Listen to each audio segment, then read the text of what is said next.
Virginia, are you still here? I am. Okay. I'd like to call the meeting back to order, please, and ask for roll call. Director Bernstein? Present. Director Crawley? Present. Director Carpenter? Here. Director Solano? Here. And Director Jones? Here. Okay, please stand for the Pledge of Allegiance. I pledge allegiance to the flag of the United States of America and to the republic for which it stands, one nation, under God, indivisible, with liberty and justice for all.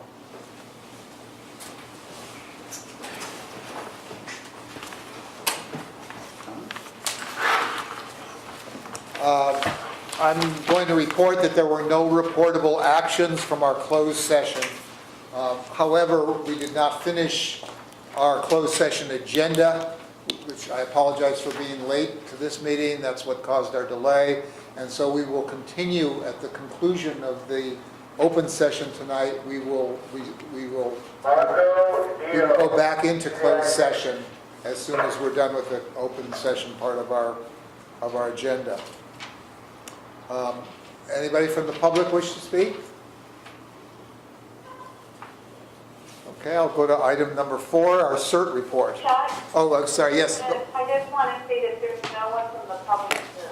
Yes, thank you. And I should mention, Virginia is on, we're linked to her telephonically. She's in Texas. She has posted the meeting according to the requirements. And for the closed session, she started with an open session, then went to closed session there, and she's now in open session in Texas. Thank you. Okay, the CERT report. Tom? Please. Hello, I'm Tom Pressing, CERT Executive Board Chair. Good evening, Fire Board Directors, Chief. Oh, hello, Chief. You're here. The following is the CCM CERT report to the board for April, May 2018. Our next CERT basic class starts May 19th, continues on June 16th and July 21st, and will take place at a local fire station, most likely 77. We currently have 19 signups. The EPA Get Ready and Introduction to CERT class is held on the third Thursday of every month in East Palo Alto, and this month's session is in Spanish. So every other month the class is in Spanish. The Menlo Park Get Ready class will be held on June 12th. The Atherton Get Ready class will be scheduled in June at a resident home in Atherton. The Atherton Area 8 Alpha will conduct a neighborhood disaster drill on June 3rd. The Radio Basics class was held on May 12th from 9 a.m. to noon at 1100 Middle Avenue. The ADAP community meeting was held on the first Saturday of the month. It was held this month with a 45-minute tabletop exercise and field training. The East Palo Alto CERT met on the second Saturday of this month. We will be revamping and are scheduling to revitalize the Menlo Park CERT in the June-July timeframe. The second annual Menlo Park Community Emergency Drill Planning is underway for June 23rd from 7 a.m. to 1 p.m. at Camp Fremont Park and the surrounding downtown area. Our current drill planning includes our district CERTs, other CERT organizations, Menlo Park Fire Department, our fire department, the city council members, Menlo Park organizations, and we have also this year merchant sponsors. The reorganization of the CERT DRCs, which are the Disaster Resource Caches on wheels, continues. The medical resource caches are being decommissioned and converted to DRCs for added distribution coverage. All 36 Menlo Park Fire Protection District area maps were updated, so they are current and are now under the review by the Fire District IT team. Our outreach completed its second quarter advertising in the EPA Daily, the Daily Post, the Daily Journal, and the Almanac. Our outreach also included a presentation to the HCS Academy and CERT students in the third and fourth periods at Sequoia High School yesterday. We are looking at bringing a similar program to our district high schools. Our presentation was well received by the students and administrators alike. Lastly, as chair, I have again requested that the citizen representative of the E-Prep committee be a member of the CERT executive board, or that a CERT executive board member be appointed as a participating member of the E-Prep committee so that our CERT voice is heard in that committee venue. Thank you. Do you have any questions? Any questions? Thank you for the written report, very helpful. Yes. From here on out, I'll make sure that all of you have a report, as well as the chief and Michelle. Thank you very much. You're welcome. And just to be clear, when we say the third Thursday of the month, that's this Thursday in East Palo Alto is the session in Spanish. Okay, I'll move then to the Firefighters Benevolent Association. Firefighters Benevolent Association, is there a representative? And then we'll move to the chief's report, item 6. Yeah, directors, so you have my report in front of you. And I just want to note that regarding the town of Atherton, that there's also related to discussions that the police chief and I've had regarding some of his challenges and issues that he's dealing with short and long-term options related to where the officers and dispatchers could be accommodated to sleep between shifts is also included under the 2110 Valparaiso report. So I'm not going to go into any more than that, but I want you to note that that's equally in that report out to you. And then one of the things that I had mentioned in here, I just have to find it, which is that we had a battalion chief's exam, and I'm happy to let you know, in fact, the first publicly outside of telling the other chief officers that Chris Pimentel, who's currently an active battalion chief, will be the next permanent battalion chief. When he promotes up, then his spot will be filled by Matt Menard, who's going to become the next captain. And that'll happen later on in the month formally, and we'll have a ceremony at some point in June, checking in with both of them. We'll keep informed as to when all that's going to happen. Just, I think, some things of note, if you don't, want to ask any questions about it, but there is no Station 6 report, so I want to let you know that is covered in my information this month. We had hoped last week to get the firefighters in the fire station there, but our holdup right now is the elevator, and once the elevator is completed and signed off, then we have to get the state inspector in there, which there's apparently only 15 in the state, so that's has to be orchestrated. And once that occurs, then the city of Menlo Park could come in and do their final and allow us to do occupancy. So at this point, what's holding the project up from us occupying is really the elevator. There had been a sprinkler pipe in the ground related issue that our prevention bureau was dealing with, which is ironic when you're a fire agency that you're having to deal with a subcontractor regarding sprinkler piping. But there were some challenges there, and I know we bird dogged that through prevention to make sure that everything was in full compliance, again, because we're the fire department. So happy to tell you that that has been done as well. But at this point, we believe, I know Director Bergstein asked for a date, but we believe that, as it says in the report, we're 3 to 4 weeks out before, as it says, the elevator debacle, if you will. This happened to us at Station 2 as well, is going to be resolved. So, moving on to the next couple items. One of the things I was excited about recently was meeting with Facebook. It's always interesting to meet with them. And just to let you know, we are exploring enhanced opportunities in terms of employees. That would be a proposal I would obviously have to bring to you for agreement, similar to what we did with the Fire Prevention Bureau, where they fund, and will be funding for 5 years, an inspector's position, as well as half-time for a plan checker. So this would be more related to looking at emergency planning and response and how we would work with that. Had some interesting discussions with Facebook about the change that they're proposing currently and actually working through, which is that at one point there was no plan to move employees beyond the campus in Menlo Park, campuses. That since has changed. They now own properties in San Francisco, they own property in Fremont, they own property in Sunnyvale, and they own property in Mountain View. And I know that their experiences there, from what they tell me, has been a little bit different than here at Menlo Park, meaning that since they don't have such expansive campuses and so forth, and probably because they're just renting space, that it's been a little bit easier for them, and it doesn't put the pressure on Menlo Park in terms of, you know, having a centralized workforce and then dealing with, for example, the Willow campus. So at this point, Facebook is somewhere around 17,000 employees still in Menlo Park and all the various campuses, the 3 that they own, as well as all the rental structures that they're leasing in the district. And so one of the things that made a lot of sense in talking with them in light of other recent events that are listed in here is having a much closer relationship when it comes to emergency planning and response.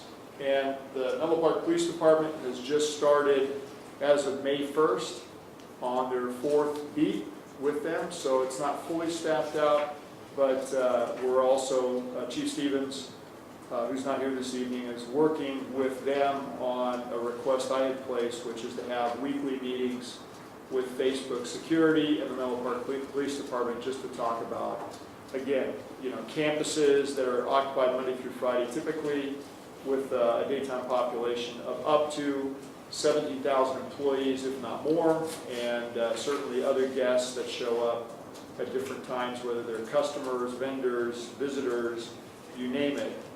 If you haven't noted the impacts to their campuses, it's relatively significant. So I know there's a recent story on call volume out there, and you know, yeah, we have call volume, but again, when you have a population of 17,000 people, plus, as I just mentioned, everything that goes along with that, you're going to have some emergency calls out there. Last thing is the meeting I had with Exponent Fair Analysis, who has been a long-time partner with us.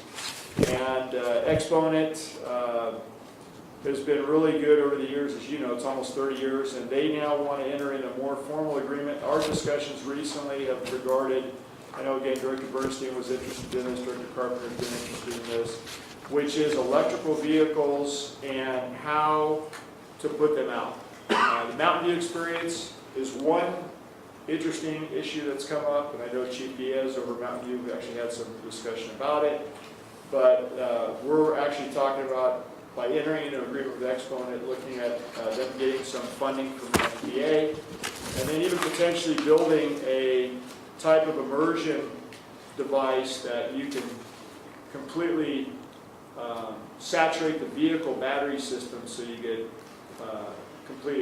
complete extinguishment versus, you know, long durations where these things are trying to be pulled apart out the freeways or having a runaway problem. So that's stuff that we're looking at. And finally, last item is Director Bernstein had asked about an item that was brought up, and it actually is on your agenda, which is the newspaper ad issue that we had with several of the papers, and I think we solved that.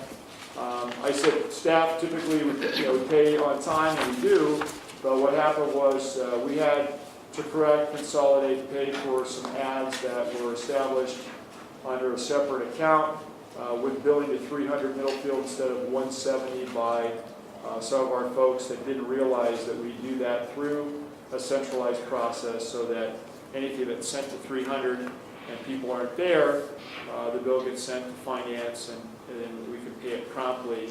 And equally, we have accounts currently, and when people start separate accounts, that creates a different problem for us if we're not aware of that. So I think we've handled both of those and have addressed that with the employees in question as well. So that's my report. Okay. Virginia, I'll start with you because you're remote. Do you have any questions of the chief? No, thanks, Carol. Robert? No, good report. Rob? No, thank you. Here.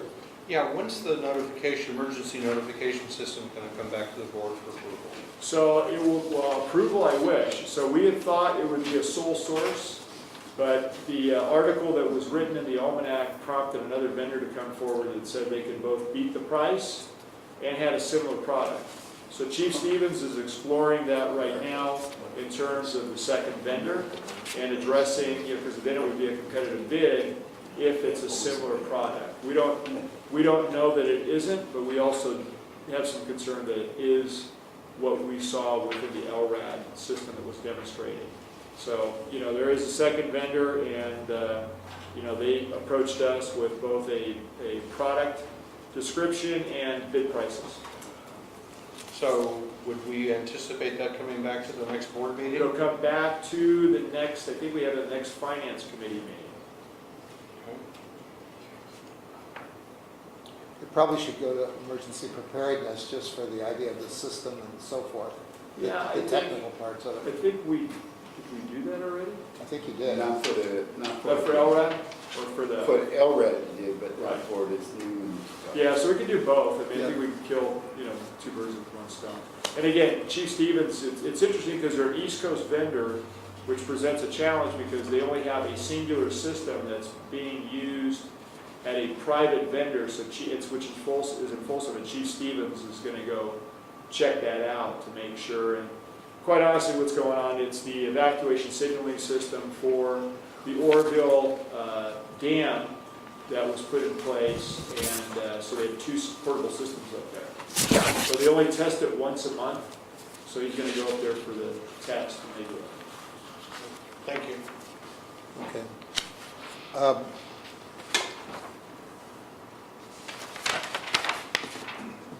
I wanted to just mention about the bills. I think the measure of the effectiveness of an organization is not necessarily that it does things perfectly, but how it responds when there's a problem. And I think we went on a little bit long, perhaps at the last meeting, about the problem with the bills and so forth. I appreciate that you've identified the problem and believe that it won't recur. And I would like to just encourage, in this case, it came up at a citizens meeting, and there were 7 or 8 people in attendance who heard about it, and it always hurts me to have people not feel so confident in what the district is doing. So again, I think it's good that it's repaired. I would ask the secretary, the clerk to make sure that this was in the minutes, that what the chief said, that they identified some procedural problems and they've now rectified them in terms of where the bills are being sent, just so we can close the loop on this. And I want to give Michelle credit because I think it was Michelle, she doesn't deserve all the credit, she can let us know, but it came up on a Tuesday night, it was investigated by a Wednesday, and by Thursday, all the bills were paid and the whole thing had been solved, so, right, is that? Pretty much. Okay, there you go. Yay. So thank you Fast for, as you get. thank you for addressing it, and I encourage anybody else, and in this case particularly CERT, where there's issues, because CERT is both a civilian group and under the wing of the district, that any kind of friction, problem, delay, anything like that, somehow come up and be addressed. And so thank you for bringing it up when it was brought up.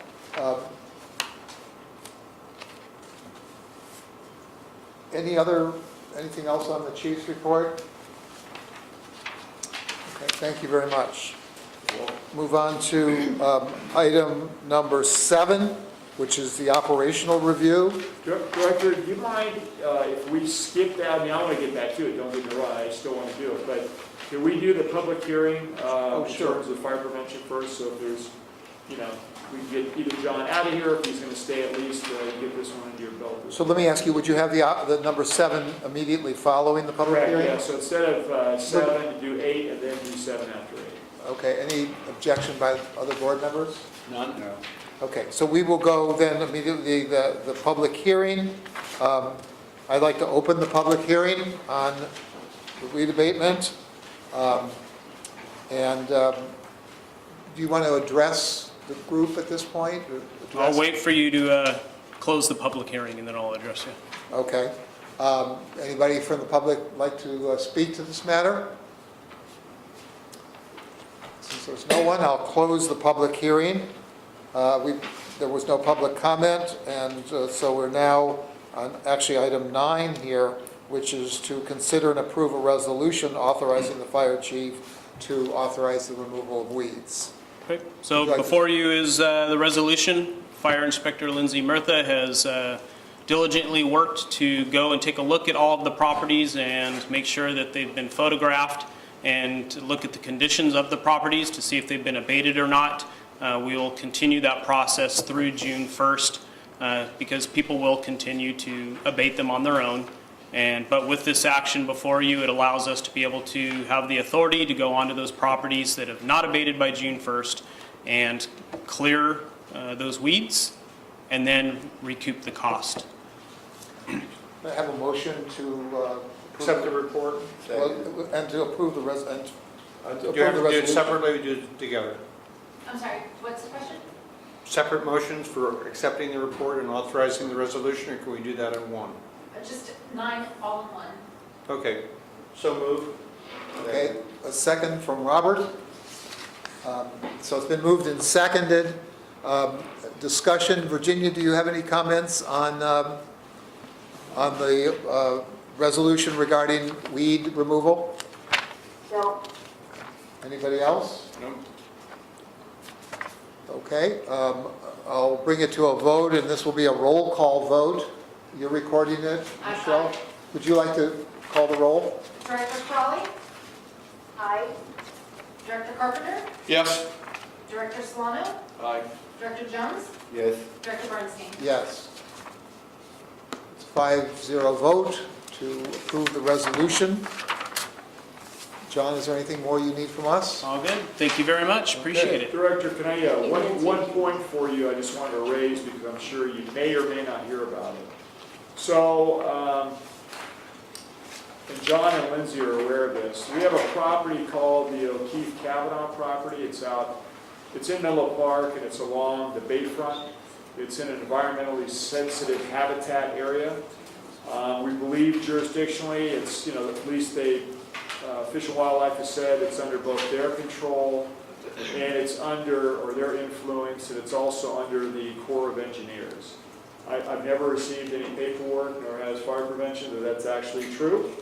But one of the challenges the owner has, and this has happened for many, many years now, as we've had fires out there, is that they've been challenged by an issue of homeless encampments that are throughout that area. And we've had some discussion at staff, and if you may recall, we actually have a drone video of a pretty aggressive fire that's burned in that habitat area. The reason I bring it up is because, it's not an easy subject, and I don't know that I have all the answers, because that's not necessarily what we do. But we had a fire in there the other night again, and we're lucky it was at night, and we're lucky that it's still early in the season.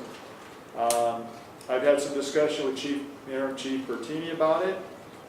He equally has his own challenges, as many jurisdictions do, about just going in and removing the homeless encampments, and they're in there because where do these people go? And in many cases, as we've seen before, they come right back or they go somewhere else, and they choose to live out there. So many of them, even if you were to offer them a place of housing, they may or may not choose to come in from that area. So the reason I bring it up is because tactically, from a safety standpoint, we've had some discussions at staff, and in this at least particular incident, or incidents with this owner, I understand their frustration. They want to abate their property, but they're being told it's environmentally sensitive habitat. My problem is it's no longer environmentally sensitive habitat because it's wrought with humans that have corrupted that environment. So there has to be some sort of a reckoning of reality here, which is that presents a threat, it presents a risk to the firefighters as well. They're going in encampments where there's urine, feces, drug paraphernalia, garbage, you name it. And we've had shootings out there, we've had fires out there, and so I only bring it up because I don't want you to be surprised if we end up needing to have further discussions with the police department and Fish and Wildlife about what we're going to do. I agree it should be environmentally sensitive habitat, but it's no longer that. Very similar to what I would say San Francisco Creek looks like at times. When you have people who are living in the creek and we say it's a nice, everybody wants to believe it's a nice natural nature preserve and stand and swim upstream. That's not what the firefighters see when they go down there for assaults, fights, homeless camp burning, and so forth. And the homeless, at times, will also burn each other out if they don't like each other. So, you know, this is the reality of this economy, of what's going on, of, I think, paralysis by government at times, not knowing what to do with these people. And I get it. And so I don't know what to do with them either, and I don't know that I have those answers, but I know one thing. I think it presents a public threat and a risk depending upon, you know, where we are in the fire season. We've seen that before. And so I just share that with you so there's no surprises going forward that we're going to need to do something. When I say we, myself, the police chief, Fish and Wildlife, Corps of Engineers, I mean, again, we're going to have to figure this out because doing nothing isn't exactly the right thing to do either. So. Let me understand, does that mean you're not able to clear the weeds out or cut the weeds? The owner says that they were told by Fish and Wildlife and Corps of Engineers that's a habitat, but hasn't presented any evidence that shows a letter.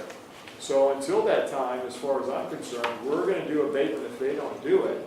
And, you know, to come in and say that, I get it, it's a sensitive, it should be a sensitive habitat, but I'm also sensitive to, you know, essentially people living in there almost like a jungle because of the amount of vegetation. And talking with Chief Coyle, who had one of these fires last, actually 3 nights ago, actually, I'm sorry, last week, it presents a challenging problem. We're literally going through habit trails. And John can tell you, we're actually going to have to fly the drone over to figure out where all these little trails are so we can navigate through some of these things. So I don't know if Fire Marshal Lindsay want to say anything, but, you know, again, at my level, it presents a dilemma. Robert, go ahead. Where is it located? That- So the area below Adams, and so bordered by University, Right. Bayfront Expressway, and essentially the railroad spur, the old Dunbar Railroad spur. Yeah, that's been since I've been in East Hall 40 I know. years ago, it was a weed a natural weed to the habitat that grew in the area. They haven't been able to build on there since it got zoned Right. as a habitat. And I thought open space, Peninsula Open Space had, but they don't. Now they haven't purchased the parcel from the private homeowner. So, you know, they have a dilemma. The only reason I even know that is because the last time we had the big fire, where we're out there we've closed down traffic on University, it's impacted on Willow for 5 hours, 6 hours during commute in the afternoon. And we're worried about it jumping into East Palo Alto between, you know, I mean, we're watching with a drone how fast it's moving in March when the vegetation is still relatively green. You know, it is a concern, you know, that it could get away from us. So, you know, and again, it's a concern for me with the personnel down in there. We don't know who's going to pop out. We don't know too many things. Again, we just had a shooting some months ago out there as well. And, you know, it's, like I said, I don't have the answers. I just know some of the problems, and we have to figure out. We're not going to do it alone.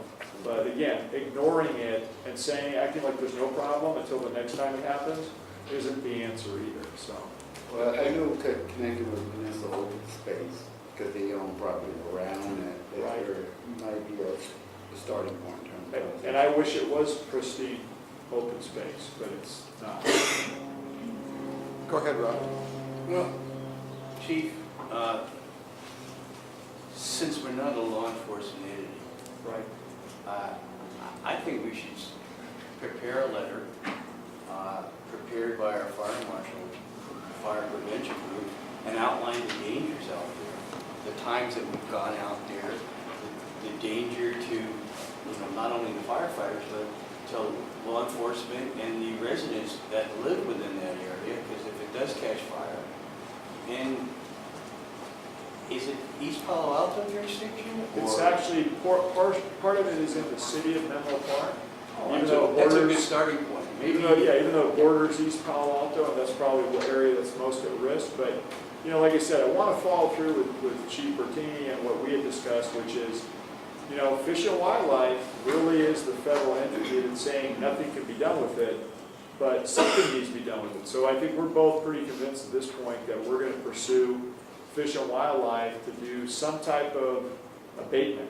And whatever that looks like, you know, I can't tell you yet, but I'll just say this, stay tuned, because it could be even fencing it, you know, at this point. So- I think we need to throw the cat on the table, and if it's a City of Menlo Park police jurisdiction, prepare a letter for your signature outlining all the problems that we've had out there, and all the dangers, not only to the residents, but to the firefighters and to law enforcement, and put it in your lap.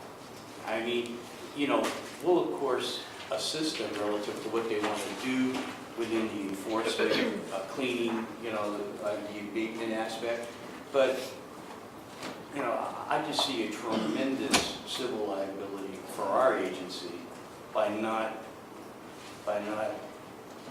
putting in writing to say that we're trying to pursue this in a proper way. Well, you know, when you say put it in writing, I mean, it's in a public forum. I mean, I debated what I was going to say here, but I purposely said it so that you're aware of it, especially the weed abatement. I mean, it's going to start with the O'Keefe Kavanaugh property.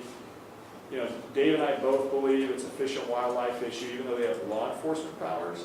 You know, the real issue, and I know East Palo Alto's struggling with it as well, they have an RV camp that showed up in mass in East Palo Alto. I mean, you know, it started with Right just to the those that landing there, existed. they got that road there. Yeah, I don't have, No, I know. again, I don't have all the social answers of where we put people and how we address all those issues, but again, you know, I mean, I think the first, let me at least try, the first step was to get Fish and Wildlife involved and see if we get somewhere, but I don't disagree with you. We will probably put it all in writing in terms of our concerns in We there. have the initial steps in writing, so they do have our official letter, and it's Great. part of the package. But again, it's determining what portion is weeds, what portion is actually the natural habitat. And actually, it's marsh, so we can't get equipment in there. No, that's what I mean. With that. So we do need to determine where's our legal authority and bounds within that. It seems to be either a federal fish and wildlife enforcement action or the City of Menlo Park Police Department's function. Once it's been And I know that we have a fire in there, I mean, in talking to Chief Coyle and Chief Long just walked in, I mean, tactically, you know, there may be areas that we choose not to go in and even backfire, but, you know, again, you have air quality management, you have sensitive habitat, I mean, all those things are in play to make this just kind of a very complicated situation, but we do have a history with videotape of a fire in March that for March in the green, in which we thought was green vegetation, the thing was moving pretty good. So, and we're lucky it didn't jump the streets into the homes in East Palo Alto, you know, down along University Avenue. So, you know, we got lucky, a lot of comp roofs out there, but, you know, that doesn't mean everybody's wood pile's always covered either. So, you know, I have concerns. Again, Chief Pertini's aware of it, and we're now seeking out Fish and Wildlife to help us resolve this. Since they're, again, one of the entities saying, well, you can't do this. Well, you can't not do that and then have this too. So we need to figure it out. Chief, when I was a budget consultant in the city of Menlo Park, I learned that I think the problem's even more complicated because I think there are both human remains out there buried and shell mounds from Ohlone I've heard settlements. And so there's even the whole history of Native American. Less complicated. Yeah, so, Well, yeah, Guys. and, you know, just to respond to that, I think again, I think what people Wow. see or perceive was once maybe what something was. You know, if that shell mound was somehow sensitive and yet it became part of a homeless encampment, then that can be a good spot to have a nice campfire. You know, it may not be there anymore is my point. I think the reality check is there's, and I say it all the time, there's things as we wish they were, there's things as they really are, and that's the world we live in. So it's a problem, and it's only getting bigger, and it's a big problem. thank you. Move to item number 10, then on the two items on the consent calendar, 10 and 11. One is the minutes, the other is the treasurer Do you report. want to go back to number 7? seven. Oh, I'm sorry, thank you, yes, the operational review. So if we can get, Carrie, you mind flipping the light switch? I think it's the middle one, so at least it's, so directors, I don't know if you mind turning around. I asked for Chief Long to chime in as well, and we get to certain things in here, but I just wanted to do an overview of 2017. You know, we did it last year in February. This year we have not done it. It's actually 101 years, but you can see this is what staff went through in January of this year, and have made some refinements since then. Again, a little bit of the past up on the left, and currently, a modern photograph of what the district looks like. And you can see when the station was opened up at 55 above, Director Carpenter and I were just discussing this, that the administrative offices over there on the right side of the old picture were a single-story building. So, it's going to become the Winchester Mystery House over here of remodels, but hopefully we're going to fix all that. The staff, I just want to call them out and give them credit. We didn't take a picture this last time around. We try and meet twice a year and focus on not just, making sure that there's a level of teamwork and camaraderie, but it gives everybody a chance to speak to certain areas that they're involved with. And, we try and focus on different things that are coming at us and address how that can be handled in terms of expectations and outcomes and so forth. I'm a big stats guy, I think, as you know.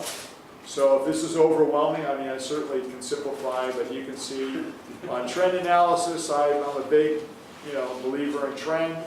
I like to see where we were, and I even had data that goes back further than this in terms of call volume. And you can see, it was interesting, 15 to 16, we went up by 1 call, but yet, as we got into 2017, it's over 500 calls. So that was a little bit of a jump. And we're still trying to analyze where all that was and so forth, and you'll see as we go through this some of that. Station 2 continues to be our busiest station by a long shot.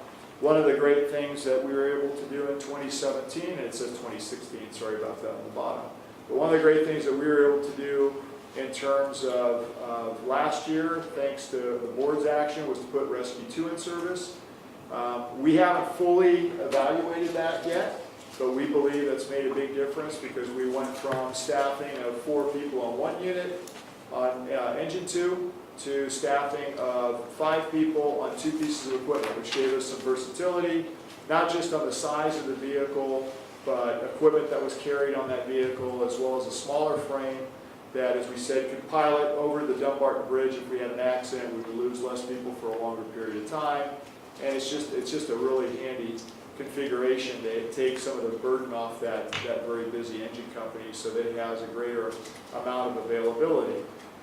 We did increase, as you know, also on that side of the freeway, Station 77. We have 4 personnel. They were on the Quint. We believe the Quint will be coming back shortly. It's been, we believe, an electrical harness problem which has been replaced. So if that happens, they will have a ladder again on that side, at least in that configuration for now. And we've raised the number of personnel from a few years ago on the other side of the freeway from 2 engines with 6 to now 3 pieces of equipment, an engine, a Quint, and a rescue squad to a total of 9 personnel. So we've gained 3 more personnel over there daily and went from 6 to 9. Again, on call volume wise, the rank order is the busiest station this year kind of changed, but stations 2, 1, 4, 6, 7, 7, 3, and 5. It gives you some analysis there. Plus is on an increase at the end, and obviously Station 6 and 77 kind of surprisingly decreased by a little bit, but not by much. So. Emergency incidents, as we said, 9,049 calls for service. One of the things we're looking at this year, I didn't have the number available, but I believe it was over almost 12,000, 11,000 responses, was all responses. So if we have a structure fire, we send multiple pieces of equipment, we only count that as 1. So what we're looking at now, though, is what's the wear and tear? Well, if we have all those units moving, it's closer up again to 11,000, 12,000 times that we're responding, which again, wear and tear, vehicles and machinery and personnel that are, being dedicated to some type of an emergency incident. So it's an increase of 501 additional calls from the previous year, again from 8,548. And you can look just on the history there, back in 1955, 900 calls, 85, 5,278. I started at 81, and this is a much busier place than it used to be. And going back then, we didn't have paramedics as well, so our ability to do different things has changed.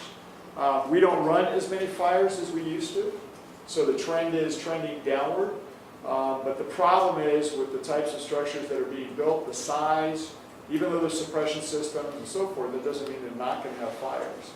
It doesn't mean they're not going to have issues. And so whether it's the vehicles, the homes with synthetics or petroleum-based products, the fires are getting hotter, they're moving faster, And so when we have them, they can, I think, surprise you a little bit more than we had in the past. And the gear has gotten better, which is a great thing and a bad thing all at the same time, because the firefighters get themselves in deeper than they ever were before, and with less frequency comes less experience.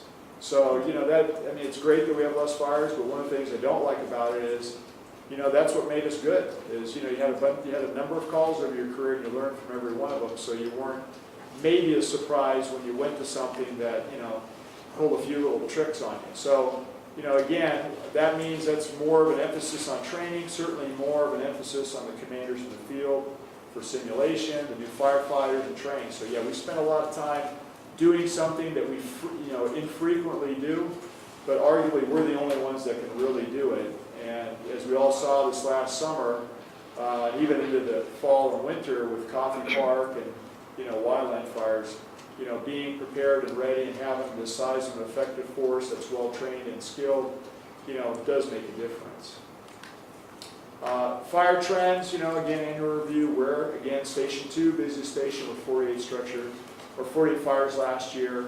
But yet, look at the percentage of volume on its call volume. It is, again, less than 2, which some years ago was really different. So again, Station 2 is the busiest place for fires. Station 5, I want to believe that's the number. We also think that's partially going into North Fair Oaks and in Redwood City at times. So we haven't kind of cleaned that out completely as well. But obviously, almost 4% over there if you take a look at it. And then 77 does back up East Palo Alto. So, you know, again, probably a portion of those fire calls is when 2 is unavailable and 77 is going, because I don't think Bellhaven is busy. 1955, 51% of our volume was fires. 85, it was 10%. And like I said, when I came in 81, yeah, we ran a lot more fire calls to volume, which, like I said, I thought made us better with worse equipment. We had convertible fire trucks and ill-fitted turnouts, and, you know, injuries weren't uncommon, sadly. In fact, I just got off the phone with a guy named Doyle Richenberg that fell between 2 buildings, and I'm trying to get his narrative of his incident when it occurred, because it ended his career. He not only was burned, but also was drowning in between these 2 buildings where he'd fallen, and he was being electrocuted all at the same time. So gladly, we haven't had anything even remotely close to that, but again, there's always a risk.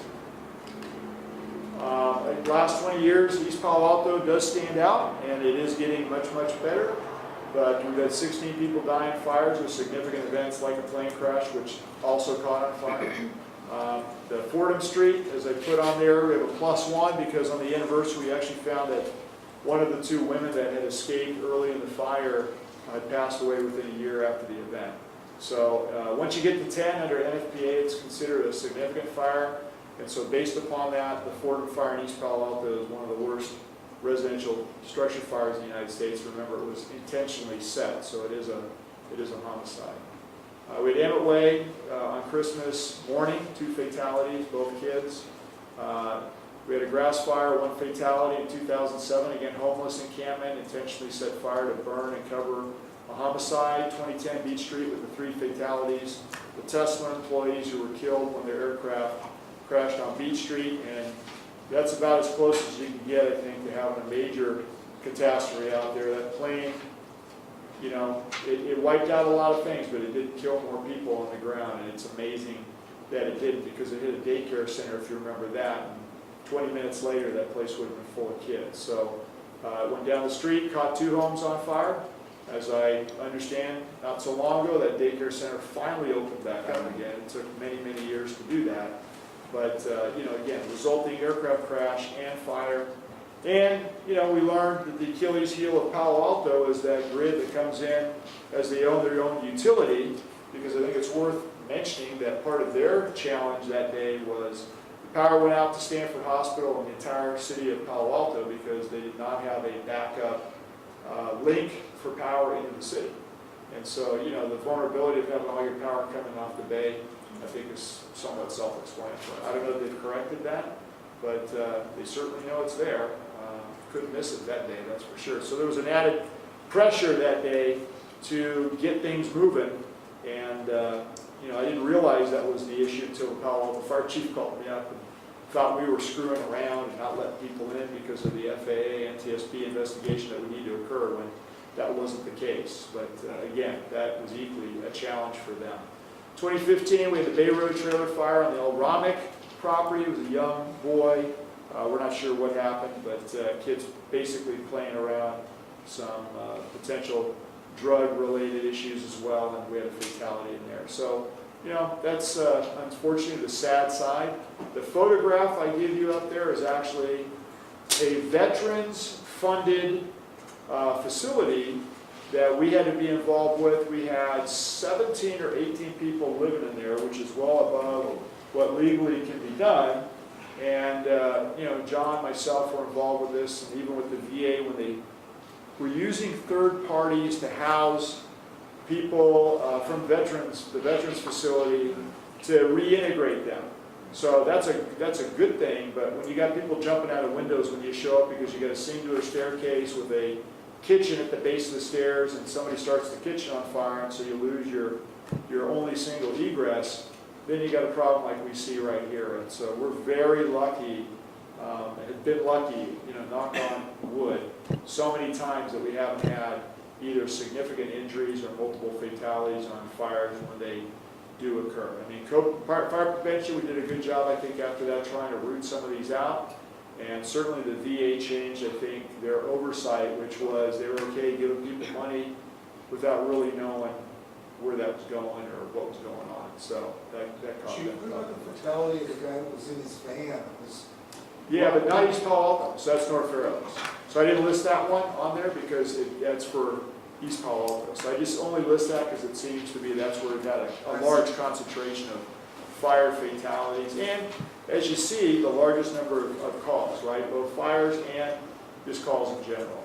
So I think we've done, I think the board, the staff, we've done a good job. Like I said, we've gone from 6 people to 9 people. 3 pieces of equipment, or 2 pieces of equipment to 3. We have an aerial, we have a rescue squad, so there's some versatility in that. And those are all, I think, positives based upon the freeway being as problematic because of the traffic and so forth. Workers' comp, always a challenge. The other day, I looked at what HR had put out. We only had 1 person on workers' comp, so I almost hesitate to say it, but we've had as many as 8 at times, and of course lost days, age, impact, physical ability. I mean, there's a lot of factors when you get into these things, but it's also, it kind of whittles down any size of workforce because there is a steeper curve to get people back to work and healthy once they have an injury. So, knees, shoulders, those are typically things that we see, and of course, heart and other related issues too. Fire investigations, John's a busy guy, but he refined his data. We know the 63 the year before, I did a little note, is the 63 that we had was multiple, as he was training his new staff up, multiple people. So it wasn't exactly 60, 63. Sometimes we could have anywhere from, 1 to 3 people on a call. So it wasn't that we did that many investigations, it was that, you had that many people who were there over multiples. But we whittled that down to 17 to 18 actual fire investigations, but at times anywhere from 2 to 3 investigators that could or would show up. And there's probably times, to be very honest with you, where the fire crews should have called the fire marshal out and sometimes do not because they think it's pretty straightforward, so maybe they don't feel that they need to do it. That's a constant, training issue and just, focus on different things. So I mentioned the homeless encampment the other night. Fire prevention was not called for that, but I called John and woke him up that night. And at least we had a conversation about it, so it wasn't a response, but certainly he had an awareness level, right, John? Yeah, I remember some of it. Yeah, you do. It's a little groggy, but yeah. So, and when I hear things, I'll call, John right away, and then whether he goes or sends another investigator is really completely up to how he chooses to manage that. Prevention equally, and I don't want to speak for John, but if you want to say something that you can see, these are just what the division and bureau over there is doing, 3,717. We got a lot of activity in fire prevention in terms of building, and I'll hit this next one too. Oh. plan reviews, 1,727 and 17. But if you've been through there and noted, as John has shared with me, these aren't small rolls that are coming in. These are like, old scale forest, trunk type plans. I mean, they come in, you almost need a forklift to get them in the building, and these are large, expansive projects. I mean, I don't know how many of these on Facebook we get because they change their mind and we get a new set, but they're enormous. We're doing, as you can tell, we have a large amount of buildings that are being demolished and complete rebuilds, which is a new phase in the district for us, where for many years it was a lot of small remodels that took place. And so that's why the number is actually down a little, but the time and the size is a lot larger. And the complexity, right? Complexity level is up. And, again, with Facebook as an example, when you want to build the second half of a building that will be probably one of the largest open area structures, almost like a mall. It is the largest single There you go. story open office building. With a rooftop garden on one side and, with all the challenges that presents, especially when you can drive a bus under, half of it, including Half of it. yeah, semi-trucks, buses, and that's not going to be under the new building, but, and they wanted to add one more section, which will not be happening in the way that they have proposed it, so it won't be 1.5 miles. Remember, we have the linear accelerator, which is 2 miles, which is considered to be the longest building in the world. So, 1.5 mile open air office structure presents its own set of challenges operationally, but including inspection and all the heating, ventilation, air conditioning, egress, stairs, support components that are in there, elevators, I mean, you name it. It's, that's a much more complicated structure than a standard building. Emergency medical incidents, again, the biggest, I know everybody always says 70%. Well, that's not, in totality, it's less than that. But, again, 65, but as you can see from 2006 continues to climb. It climbs every single year. And as we look at, again, some of the trend analysis, where's a lot of the medical calls? At Station 2. So, 1956, we've almost topped 2,000, and at Station 2, 73% of the work volume, above 70% is medical calls. And that includes Station 77 as well. And remember, they're backing up Station 2, and we have a unit in there. So, my point on this is I think the move to make that the priority some years ago, I know the board struggled with that. Director Carpenter, was one of the kind of the last of the Mohicans from that period of time. But, quite honestly, that was the right move. We changed up, made Station 1 the priority. We made Station 2 the priority. That opened us up for more personnel, larger configured apparatus coming in from the backside, so it's a safety issue. And I think the decisions that we made back then, looking forward, we made some good decisions because it's panned out to be prudent that we're slightly ahead of this problem because we can expand the workforce, we can expand the number of units, and with a modern building, with modern infrastructure, communications, support, generator, all the things that we did not have before in there. So, 6, as you can see, 2, busy place, and downtown, and again, I think we're going to see that. That in previous years had been one of the busier, if not the second busiest station. And I predict it will be the second busiest again, based upon look at all the development that's going along the El Camino. So, we're adding thousands more people to what's going on. Trend analysis over time, again, 5,953, almost 6,000 calls. And if you look back at 1985, I mean, literally almost half that. So we've expanded. We were not paramedics back then. When I came in 81, 82, we were just moving to become emergency medical technicians. So having the paramedics has really, really changed, what we're doing. And I think sometimes we don't tell you this stuff, but we also, if we have a full arrest, we often send a second piece of equipment, just because you need the hands these days to help you, hopefully save a life. It's not always in the cards, but, you know, we try and give people a fighting chance. So the grade separation discussion that recently went on at Menlo Park, I mean, you know, sadly, we have the pictures of what's going on, and you know, those are real people that died. You know, sometimes I think that gets forgotten, that it's not about which option, it's like, hurry up and fix it.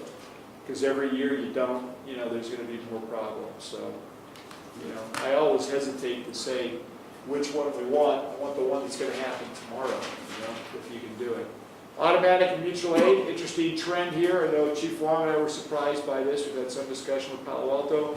Not a complete picture, but if you remember, Palo Alto was changing some of the things in the new model. Now, it did start in 2018, but if you look, we've actually received for the first time, well, actually not the first time in a long time, that we've received more assistance from Palo Alto to a greater volume. So part of that is how we've designated what units come in from Palo Alto, but it's really a small number because we don't do medical with Palo Alto. So I know everybody, all the fear, all the calls are going to go up in Palo Alto.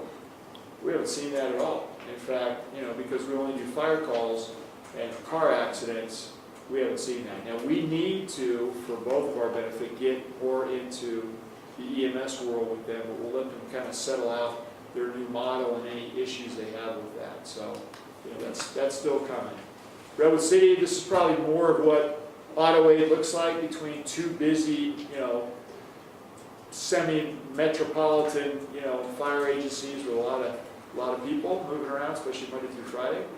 And so you can see aid given 360, but not bad. Aid received 242. This is also how we manage our day. So how many times are the units out of their area for training? When you have almost 40 new probationary personnel over 3 years, there's movement because we're bringing those rigs in for training at Station 1 or somewhere else. So, you know, we have a lot of that going on during the day as well. And Woodside, smaller number, but to be fair, remember, Woodside is equally a smaller fire district. So, you know, they have 3 stations, we have 7. So there's less units. So, you know, when they need help, it's because they're equally a smaller entity, so to get to a full personal alarm assignment requires help from either ourselves or Redwood City, or, you know, the county, or all of them, depending upon where it is. So, but they've been a good partner, and I don't want to give you any bad. Woodside's always very good to deal with and to train with and to work with, as is Redwood City. But those are some of the numbers there. Kind of the last things here, and sorry for the bleed over, but you know, I just want to highlight, you know, some of the deployment improvements that we've done over time. This is a snapshot.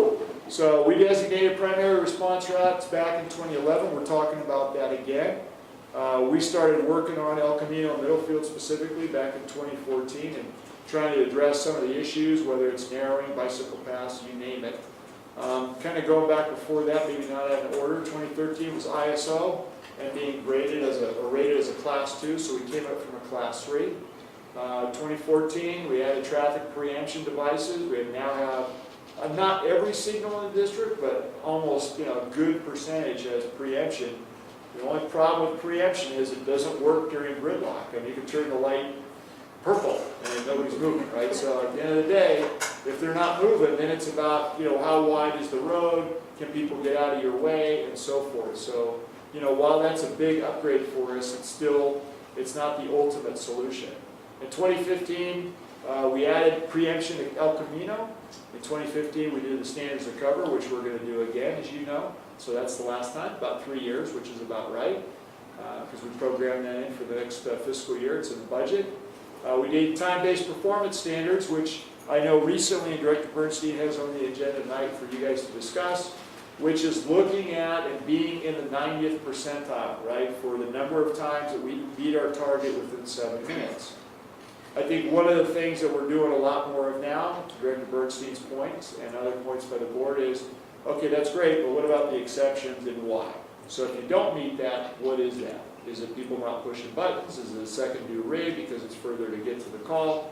And you want to know what that data is, and I agree. I think that's something we should be tracking more closely because we need to know what the trend is telling us there or what's going on. In 16, we did an overview of 15 for the first time here at the board meeting, so you started asking for some of these answers, and you wanted to know more about deployment, which I think is healthy and important.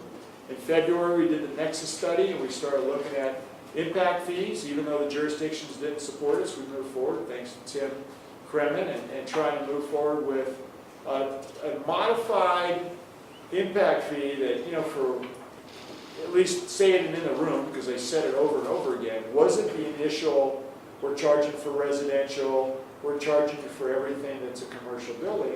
In fact, we pared it down to, we got rid of all the residential, so now you don't affect Atherton and good portions of East Palo Alto at all. And then on the commercial space, you only charge them if they didn't have buildings there already. You gave them credit for what they had, and you charge them on the incremental growth of what they were building, which I think is probably the fairest standard out there. But for whatever reason, we got hammered that it was something else. And again, I think impact fees for developers that are building these huge projects, there is an impact to the fire district. And so it seems fair to me. I know the agencies didn't support it. Quite honestly, it doesn't affect some of them, so I'm not sure what's going on. But we did what we did. Standards of cover, again, modification there just to look at some tweaks within units that we had not looked at before. Facilities update. I should have put pending, but that's where it was in 16. We've since looked at it. And that really helped us, I think, make decisions on what purchases we should make for the facilities that we have. And we've made, I think, some really good purchases so we can expand facilities into the future. 2016, again, ISO, not because we wanted it, because they changed the format. I give Chief Long a lot of credit on that. He was the one that specifically worked with them. We stayed at 2, and we actually, I think, did better than we did in the previous one under a new scoring methodology that they gave. Remember, Insurance Services Office, though, really looks at your fire problem. It does not look at everything else. The majority of our problem, or calls, or medical, you don't really get any credit for that. So it's a good assessment for fire, for resources, for water, for hydrants, for coverage. So there's a lot of benefit to it, but it is limited to some categories. December 2016, we started working full-blown on accreditation. That was able to be done because Chief Navarro was dedicated completely to that. We were able to promote Chief Marr, who now sits on the other side of the freeway, but also has facilities, fleet services, and special ops. And so that was a good move. Chief Navarro, we just had a discussion about this, will present to you in June what he's got going on with accreditation so that you're brought up to speed on where we are. Because there's a lot of different things, I think, that are going on there that will complement the updated standards of cover and hopefully answer a lot of the questions that you may have. 2017, again, we did an overview in February, and then, of course, this year, we're doing an overview right now in May, a little bit later than I wanted, but we got a lot going on, so you don't want to get in front of something else. 3 last slides, and I'll go through it really quickly. Again, this just kind of emphasizes some of the things and where we were. Remember, we looked at, and this is on by 2016, 2026, so you said to me, hey Chief, can you give us a 10-year look of what you think it's going to look like? And I always get nervous when people ask me that because I'm not a savant, but I think we at staff try to figure out as best we can. So we did open Station 2. It was a 10-year project, and we did it in June, not April, May. We did have the 4th firefighter initially when we opened the station, and that was in June of 2016. And what that did for us was, at least on 2 in, 2 out, we could fight a fire because per the standards from OSHA, we could have 2 people in the street and 2 people attack the fire, which you cannot necessarily do if you have 3 people on an engine. So we have the busiest engine, you have the most calls, you have the hardest to get to area. It made sense. We did it. You asked, we were able to implement. You said yes. We asked, and I appreciated that. We broke ground on 6, if you remember, in January. We were trying to get it done in May, June, the year before. We just couldn't pull it off. But we did it. We're getting close now to finally finishing at least the portion we discussed earlier. We tried hiring laterals. We lost 1. We kept 2. It's a mixed bag, but both were paramedics at a time that we needed paramedics, so that helped us. We promoted 3 captains. That was completed. We hired 9 personnel as new entry-level firefighters back in that year. We ordered a smaller rescue squad. Remember, that was problematic at first, and I think we finally at least solved to a frame, as you know, that works well. could accept equipment. Remember the first one we bought, it only had allowable 500 pounds of equipment we could put on, which is insane. So I don't know if they screwed up the axles or did something on when they built it, but we sent it back because that wasn't going to work. We ordered new engines, tillers, a heavy rescue, which will all, we said by December. Well, we should get those here coming up. The 2 engines were just delivered and should be in the shop hopefully the next several weeks, followed by the truck and the heavy rescue coming up. And again, modified the truck bay at Station 4. We looked at it, decided, you know what, we're going to tear this station down in a few years, so we don't really need to do it, so we're not going to do it now. But the good news is we bought the piece of property behind it, so in the future it could be a drive-through station, and we have a footprint that's big enough to be more versatile. So that, I'll take that any day of the week. Test deployment configurations, we started doing that in 2017. That's only been interrupted by the problems with the Quint, but the Quint, because of the problems, kind of stymied that to a certain degree. We did add a 5th firefighter and paramedic to Station 2 starting in January 12th, 2017. Then we put that rescue in there, so now we're back to a 3-2, 3 on the engine, 2 in that rescue. And again, we gain that versatility for multiple calls, or having a 5-person, 2-unit response when necessary, which gives us a weight of response, meaning enough bodies on scene to get things done, which is great, and quite honestly, the way it used to be when I started here. And that made a big difference back then as it does today. We started accreditation, as we talked about. Instead of the 6 entry-level firefighters, in September 2017, we lost 1, but we kept 5, all were medic.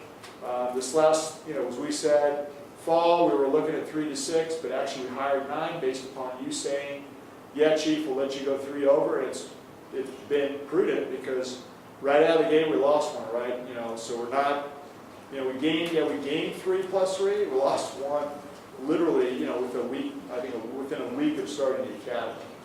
We're still evaluating the truck Quint options. Again, got to get that thing back, but I'm hopeful. And you allowed us to start with the 2nd battalion concept. We did order the engines, like I said. We did not order a water tender. We're looking at that, but I think we're going to go back and reevaluate. We just had too many other irons in the fire, and so at the point we've been discussing this, we have an old water tender that we bought from the city of Menlo Park. We use it for training out the rescue site because there isn't water there, but occasionally there's a need to use that.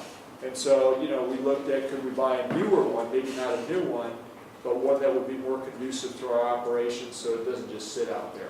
So, stay tuned, that's still being discussed. That's also helpful if you have a big disaster, and it's also helpful if, at times you have a water district, which has been in the newspaper, we won't use any names, but they have problems, and so you may need to call either Woodsides or use that, although right now I wouldn't recommend using ours just because it's not, it's not conducive. So if we get a new one, it would be. We did not break ground yet in June of 2018, and we're not going to be able to do that, but we did acquire property, right? So, and the 3rd time was the charm. It should close and be done very quickly with the lot merger, which means then we got an extra acre. And one of the things Director Bernstein didn't ask me, but was on his list, which was the training configurations and what do they mean. So we're looking at anything from cinder block to metal, and then what's the versatility or functionality for training that would be the best configuration within that acre, and also adding in the drive-through fire station. Having a new classroom, having a standalone EOC, we're working through all those things, which will be coming to the board committees starting soon. I'm gonna say starting in June, but it might be July. So, I'm trying to push that forward to the committees as well, so we can get to some final decisions as we acquire the property. So, yeah, we didn't break ground on the new firehouse, but we gained an acre. I think that was a much more strategic, better thing. And 3rd time, we got property along Middlefield, where before, St. Pat's wasn't willing to sell us that, so I think that was a much better area to have additional property as well. Last few things, and then I'm done, which is testing the Engine 2, Truck 2 concept. We haven't done that yet because that will be when the tiller comes into play. And one thing I did not mention, but I think I've done it personally with each one of you, the San Francisco Fire Department has been not driving around the fire district. That's our folks driving a tiller truck that we borrowed from San Francisco to do training. So I would get calls, you know, why is San Francisco in Menlo Park? Well, they're not. That's our folks using one of their old tillers that they were very gracious to allow us to use, because we had, I think it was Palo Alto and Fremont, that the last minute their trucks broke down. And so we were supposed to use those, and we had a trainer flying out. So, you know, I owe Joanne Hayes' wife a big favor, and, you know, she pushed it through, and we were able to use one of their old tillers, so we really appreciate that. We're looking at, in 2019, as we talked about, 3 to 6 entry-level firefighters. That repeats itself, hopefully, every year. We evaluate whether we need 3 or 6. That's 1 per shift or 2 per shift, which then doesn't impact us as greatly as hiring almost 40 over 3 to 4 years. Because when you do that, then you end up, they want to be drivers. After they're drivers, they want to start taking a bunch of classes, which is good, but, you know, again, there's specialties they want to get involved with. So, yeah, I think we've really enjoyed having all the new energy. That's a great thing, but that equally is a super huge commitment for the training division. So, you know, that's why we have that staff captain in there for 2 years. Again, breaking ground on Fire Station 77 was on my list. As we all know, we weren't able to purchase the property, and we still will probably need to do some modifications out there, so it's not off the table. But certainly breaking ground on Fire Station 4, you know, we might adjust that going forward. Again, my optics in 2016 when we put this together was different than it is today, so we'll have to reevaluate that. 4th Firefighter Station 4, I know when I drove Director Jones around, one of the things that I noted that he said was, wow, this is a really big area, and there's a lot of complex things that are going on, and I would echo that. As a captain and a firefighter at Station 4, it's a huge area with a lot of different things going on. And just so you know, in the old photographs, it used to have a ladder truck, a rescue squad, and an engine at that station. I don't know how they fit all those people in there, but I know they drove the ladder truck with 1 person, which was not probably smart or safe. The squad had 2, or the rescue had 2, and the engine had 2. So technically they had 5 people. 5 is, yeah, that would be great, but the volume, as you recall, doesn't maybe support it. But I think just the potential does support it, and don't forget, we added SLAC to that equation, the Stanford Linear Accelerator as well. So, you know, I think having a 4th person maybe sooner rather than later, looking at the station, the timing of that, you know, those are all things that we probably need to think about, since now we've changed kind of the tapestry of availability with that property. And, you know, I'm not saying we should do Station 1, that certainly is the next priority, but Station 4 equally would then round out the oldest buildings that we have. So when I started as the chief, I was told there's one project at Station 1, built in 1955, right? The Winchester Mystery House of remodels. And that was true, but we took the admin out of there. What we found out was 2 was the worst station in terms of its condition, the busiest, and made the most sense to focus on. And again, I think that was really good. So, you know, if we were able to get to Station 4 sooner, that means all the buildings from the 1950s, actually that building's 1940s, would be rebuilt to a higher seismic level, to a more functional efficiency. And Station 4 to this day has a little push-in generator with a cord you plug into the wall. That's the emergency power system. So that's not adequate, but you know, that's the kind of stuff that we got going on. It is a better, it's been, you know, preserved better than the 6th station in the flat tops, but certainly it's got its challenges as well. So last couple things, testing a truck and engine model, you know, again, up there, reevaluate, update standards to cover, you know, 18, 19, we're actually going to do it, right? So we program that. And if you have any questions, I'd be happy to answer them. But, you know, I think, again, it's hard to know in 2016 where you're going to be in 2018. But I got to say, with the help of the staff, you know, the Fire Prevention Bureau, the board, I think collectively we've done a really good job. Historically, we've made some very strategic decisions and moves. And, you know, I give the board credit for a lot of that. I mean, I thank you for, you know, allowing us to purchase properties and pursue things in good times. Having worked here in very bad times when they talked about laying people off and closing stations and grounding out fire trucks, you know, it hasn't been an easy period all the time to be the fire chief. It's certainly been an exciting period the last few years to grow the department and make this place, you know, much more effective and efficient with some of the moves that we've all collaborated on, so I appreciate that. So, happy to answer any questions or move on. Chuck? Go ahead. As to the ISO, I know we're class 2. Yes. With the current situation over in East Palo Alto, right, they're able to upgrade their water system from, or buy water from Palo Alto or Palo Alto to allocate more water into that section. Can we qualify for a class 1 with the water? That'll be added on there? It's not quantity, it's distribution system. Yeah. So the system hasn't changed, the number of hydrants hasn't changed, the size of the mains. Now, if there's substantive upgrades to that system, then, yeah. Upgrade the system? Yeah, we could, yeah, because the water companies essentially give us their information through fire prevention and all those things put together. So, yeah, if there's upgrades that occur, just them getting a lot more water isn't going to affect it. Right? And John probably should comment on that too, because, again, the water districts out there, it's not just where the development will be, which would be along Bay Road is primarily where they're looking. And again, strategically, we purchased property at Clovis and Bay, so I think we're pretty smart, because that property is worth a heck of a lot more money than it was before. Not that we want to sell it.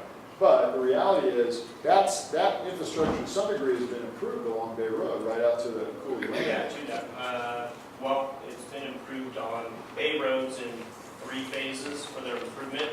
So only phase 1 has actually been upgraded in regards to water main size. It's always had a decent water main size, and also that's where the connection to the Hetchy is, so they have the best water there. But the other 2 phases will see an increase in water main size once they do those improvements. There's a water master plan that's out there, but it needs to be revisited again because the planning changes have changed So so there will much. never be a class 1 then? Well, Not let's just say, based- not that's a just based on component, water, it'd yeah. be multiple components together. No, I mean, will we ever be able to obtain a class 1 rating? Any department could obtain a class 1 rating. I think I mentioned when we went through all this, so, but it's really contingent on staffing. It's a high number of staffing on shift, on rigs per day, or they just see. Isn't there one thing where there's 15 people who are supposed to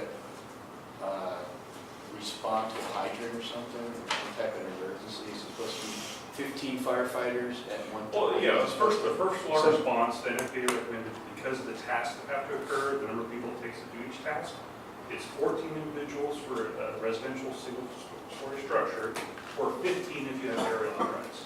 And that, as Chief alluded to earlier, we're under OSHA mandate that for 2 people to go in, they can't do that unless there's 2 people outside to back them up. So there's 4. Then you have the pump operator, the IC, the truck crew on the roof, water supply. That's how that number adds up. So that's just a recommended number on scene for residential single story. So we would have to, And we do that with multiple units. well, with multiple agencies, right? You could do that. But Yeah, there are but let me caution you on that one, because some of our neighbors have reduced the number of units through consolidation with other entities or contracts. So, it's funny, because when we start talking about rescue or squad, those entities see that as a solution to maybe get rid of an engine, but to keep, the EMS component alive and not have to use the ladder truck. So, what we've done here is different, and I think you should feel good about it. Every time we've said we do that, we add a unit. And so that addition helps us on ISO, but it certainly helps us operationally deliver a higher level of service. So we haven't really looked at all the analytics, and we will, for what the rescue has brought us down East Palo Alto. But I can tell you, I listen to radio all day long, and sometimes at night too, and the reality is you hear the calls coming in, so that unit takes the load off of another call, right? So when you get 2 calls or 3 calls in a row, you haven't exceeded the number of units on that side of the freeway, and everybody's getting a faster level of service. So. Well, my last question would be, are there any class 1 ISO rated fire agencies, including fire districts in San Mateo County? No. No. Are there any in Santa Clara County? I'd have to check. I don't think so. I don't even think even San Jose, I live there, they're certainly not a class 1. But, the reality is, Rob, you'd have to put 4 people on every unit. As you can see in my plan, I wish I could do that. That's expensive. But, you know, we can do it where we need to do it. We can do it, you know, I would rather we have justification for things than we just do things. I think that's the challenge, you know, with ISO as well.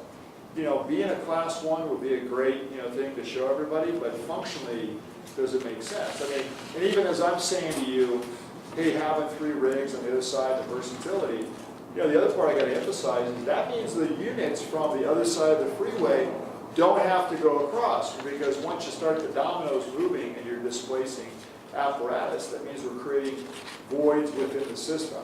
So, you know, that's better for Station 5, Station 3, Station 4, because we're minimizing movement in all those other areas, so they're equally more available for a call in that area. So then your larger fire agencies, like, let's say San Francisco, would have a better chance to be a class 1 than us. Only class 1 I'm aware of is, I believe, LA City. LA City, and it's actually only downtown, because they rate multiple communities. So the downtown LA City is class 1 because they're so significant staff, but their outskirt areas are not, they're different classes. However, every single engine says class 1. Fire department, yeah. All right, I'll be quiet for Yeah, now. Glendale, I think. I'll be quiet. Glendale's class 1, there's a handful of I'm just cities. trying to see. But you know, let me tell you where I think I know where you're going, and you brought this up before, but where I think what makes sense is we look at trends and we look at how we can do things more effectively, efficiently, but certainly better. So I think, you know, again, putting a 4th person at 4 makes a lot of sense to me. Having that battalion on the other side, you know, we talked about a rapid response unit Monday through Friday. I think things like that are all very progressive, and they're smart things that we can do. You know, drones certainly is technology and so forth, but equally, you know, as you start to look at what we could do going forward is, you know, accreditation, which Manny will present this next month, really lays out, I think, a much more definitive review of your organization that covers multiple points that you have to address, and it's not easy. So, you know, I would just say stay tuned, because being accredited is a big deal, and I think that's what one of the focuses should be. I mean, certainly you've said let's move forward, but I think as a check-in, once you hear all 200 and what? 242 criteria. Yeah, 242 criteria that we would have to meet. When you arrive there, I would rather be an accredited agency than a class 1 under ISO, because I think it needs more and it has a greater significance to the customers, the district, the entire organization, and the contractor. Yeah, I'd just like to build on that, because you know, one of the things people need to understand about standards is standards are always out of date. And standards are a huge impediment to innovation. And this concept, for example, of 4 people in every vehicle totally flies in the face of the traffic issues and things like that that we're having. We need more flexibility, not more concentration of resources on a single unit. So the value of accreditation is it focuses on performance rather than design specification. And they learned a long time in the automobile industry that it didn't make sense for the federal government to say a headlight has to be designed a certain way. It says no, it has to be able to illuminate an object at a certain distance. And it doesn't make much difference how the headlight is designed. Well, the Class 1 thing is much more focused on how it's designed rather than how it performs. And John, how many water districts do we have in East Palo Alto? In East Palo Alto, Yeah. 3. 2 and kind of a third partially. Yeah, so it's not, you know, this is not something that, you know, it's under some monolithic control. And some of those have no capital at all. So when you start talking about improving their infrastructure, those water companies, you know, it's never going to happen. And hence the water tender concept, right? Because, you know, if you can't get water, you might want to bring it in volume in case you need it. And we've had those discussions out there too, where, you know, you don't want to blow their system up, because when there's not very much residual pressure, and, you know, you can literally suck water out of the system and collapse it, damage pumps by taking the, you know, the valves and other things and scattering the pump. So having, you know, listened to things pinging against my pump impellers when I was down there pumping fires, I mean, and squeezing every little bit of water and trying to pump a fire on multiple occasions, I can tell you that there's some pretty fragile stuff. And so you gotta be very careful. And the last thing you wanna do when you're pumping on a fire is not be able to provide water to that crew inside that, you know, the last thing they need is that hose line going dead on them and getting put in a bad position, so. Any further? Virginia, did you have any questions for the chief or any comments? So just good information, I understand we're there to see this twice. The good news is, Virginia, we did that Century Club presentation, and part of that was in there, so. Oh, great, okay, so I didn't miss that. Very helpful. And we'll put it on the website too, so people can reference that, you know, make a couple of cleanups in there, but then anybody can look at it, you can reference that too. I will move to the consent calendar now. Items, Accept the consent calendar? okay, motion, a second on the consent calendar? Second. Moved and seconded, we have minutes number 10 and the treasurer's report number 11. Any discussion on the consent items? Anybody want to pull any off? Any discussion? Okay, we're going to vote. We'll do a roll call vote again. Will you call the roll call? Yeah, did you first? Director Carpenter? There's my motion. You made the motion? He made the motion, I made the yes. motion. Thank you. And Rob seconded it. Okay, so roll call, Director Crawley, Aye. Director Carpenter, Yes. Director Solano, Yes. Director Jones, Yes. Director Bernstein. Yes. 5-0, the consent calendar items are approved. So we'll move to the regular agenda, item number 12. This is a resolution authorizing the fire chief to award a bid for a MEAC up to $350,000. So move. Second. Chief, do you want to present anything? Yeah, I mean, this item has gone through, you know, 2 committees with 4 different directors at this point, looking at it from different angles. One was finance, and they did it twice. One was emergency, ops, and I think they looked at it from a functionality standpoint. We took the feedback from both, specifically finance twice, and again, the other emergency operations group, and we tried to put in all the questions that were, brought up, so you would have, things like source and use of funds, where does this sit between the Apache's car and the large trailer that we have, which is down at our new warehouse facility that requires a Class 1 tractor to pull it. And I think, hopefully the report is self-explanatory now that we've added all the different things in it. I know, MEAC doesn't exactly roll off the tongue, so I like to call it the Special Operations Vehicle, but at the end of the day, it's an enhancement to our, ability to command different incidents. I think if you look at some of the questions that were had, we answered those with, putting it in service monthly, so the battalion chiefs, every one of them will drive it. Exercising it regularly, which, builds frequency and reliability, and, certainly has people who have to use it and drive it have familiarity with it. And so, that makes a lot of sense, and then integrate it into different operations. I'm pretty excited about it. It's got a racking system, so we can replace components.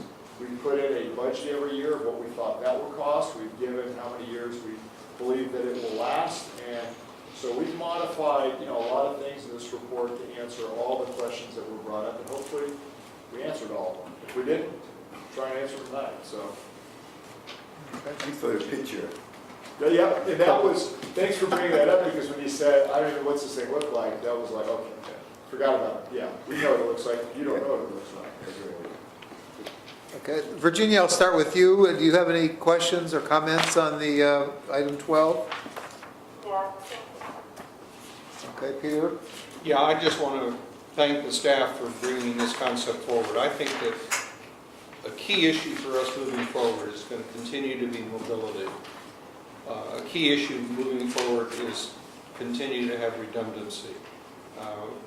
If we have a major earthquake in this area and we lose a lot of structures and we lose our communications capabilities, something like this is going to be a crucial thing. It can be, this could essentially dispatch everything we have. It could be an alternate command post that we put into our district. And it's a big purchase, but we have a lot of resources here that we need to be able to control, and this gives us redundancy that we don't have right now.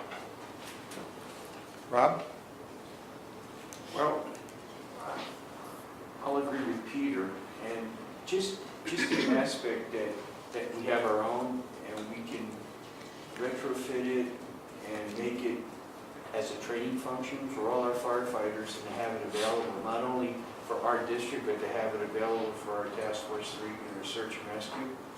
And it's innovative because it'll also deal with our drone project. So, thank you, Chief, for your staff. Primarily Chief Stevens and Chief Calvert, you know, they've vetted that Robert as and I well. pretty much questioned this out in our emergency prep committee, so I Thank just you. want to follow up on something Rob said, just to be clear. My understanding though is this would not be deployed with Task Force 3. It would be, if you had a local task force within the jurisdiction, yes. Yeah. But to an outside area, no. Okay. Right now, we would not. no, but it could be used for, Right, if we had a San Bruno? Right. Absolutely. thank you. You're welcome. Robert? I really like this, the concept. As Peter said, you know, mobility, I think, is going to be really a key, strong key in disaster, and have the capability to be able to pull that NORAD system or this new system around to program it from that point. I think it would be invaluable. And remember, you know, one thing I didn't cover is that exterior panel, again, for the CERT personnel, the hand radio operators, there's going to be a way to integrate them into some of these operations as well, so that they can plug in. And I think that was, you know, that was a suggestion from the E-Prep group. It was a good one, and we'll put that in there, because I think that's helpful. I'd like to make a motion to approve the resolution. Second. Oh, was there not a motion on the floor already? I guess. Oh, There was. Did we? Carpenter's- Oh, I'm being Yeah. repetitive? Yeah. Did we already make a motion? Yeah. Oh, I'm sorry, okay. Let's get that comment out of you. It's two of them. Okay. Any further discussion? Any further discussion? Will you proceed with the roll call vote? Director Crawley, Aye. Director Carpenter, Yes. Director Solano, Yes? Director Jones, yes. Director Bernstein. Yes. Thank you very much. Okay, we'll move to item 13, which is to accept and adopt the 2018-19 fund balance policy. Kathy, are you going to speak to that? Sure. This is just our annual review and update of the fund balance policy. We made one change this year, and that was to delete the employees' 3% contribution reserve. That was set up about, I don't know, when the last MOU for IAFF was approved. IAFF was paying 3% of the employer portion of PERS. We set that fund up to take those payments from the employees to set aside until PERS accepted the new MOU. And now that we've sent that since to fund our UAL for the IAFF, sorry. And so we no longer need that fund, so we deleted it, and that's all. Okay, can I have a motion? So moved. Second. Okay, Peter made the motion, Robert seconded to approve the policy. Peter, you want to start? Do you have any comments? Nope, we reviewed this at the finance committee, we're totally comfortable with it. Rob? Robert? No. And Virginia, do you have any questions or comments about the policy? No, thanks. Okay, so let's proceed to the roll call vote. Director Crawley, Aye. Director Carpenter, Yes. Director Solano, Aye. Director Jones, Yes. Director Bernstein. Yes. Passes 5-0. Okay, we will move now to the 18-19 proposed budget and staffing level. Okay. I'd like to direct you to page 3. The second table on that page gives a good summary of the general fund fiscal activity and the proposed budget. for 18-19. We have proposed revenues of $54.4 million versus the $54.2 million we anticipate having by the end of this fiscal year. Total expenditures proposed $48.2 million for a balanced budget.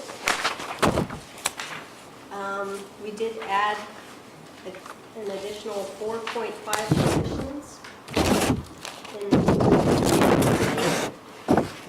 18-19.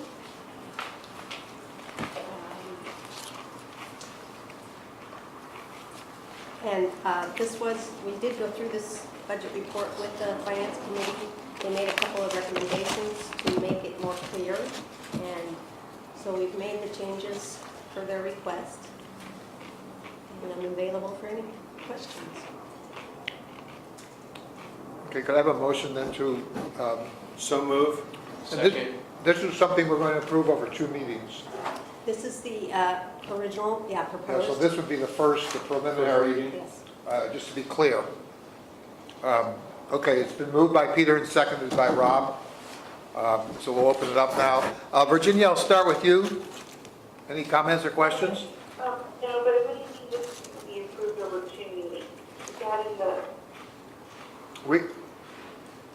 I don't know if it's just I think it is just our policy, but we always, it's our policy to require 2 meetings to approve the budget. There's a preliminary approval. okay, yeah, no, I get it. I thought, never mind, yeah, I don't have any questions, but thanks. Okay. Robert, any questions or comments? I had one, but I was trying to figure out where it was, but. I can come back to you if you want. Rob? Kathy, nice job Thank you. with the presentation.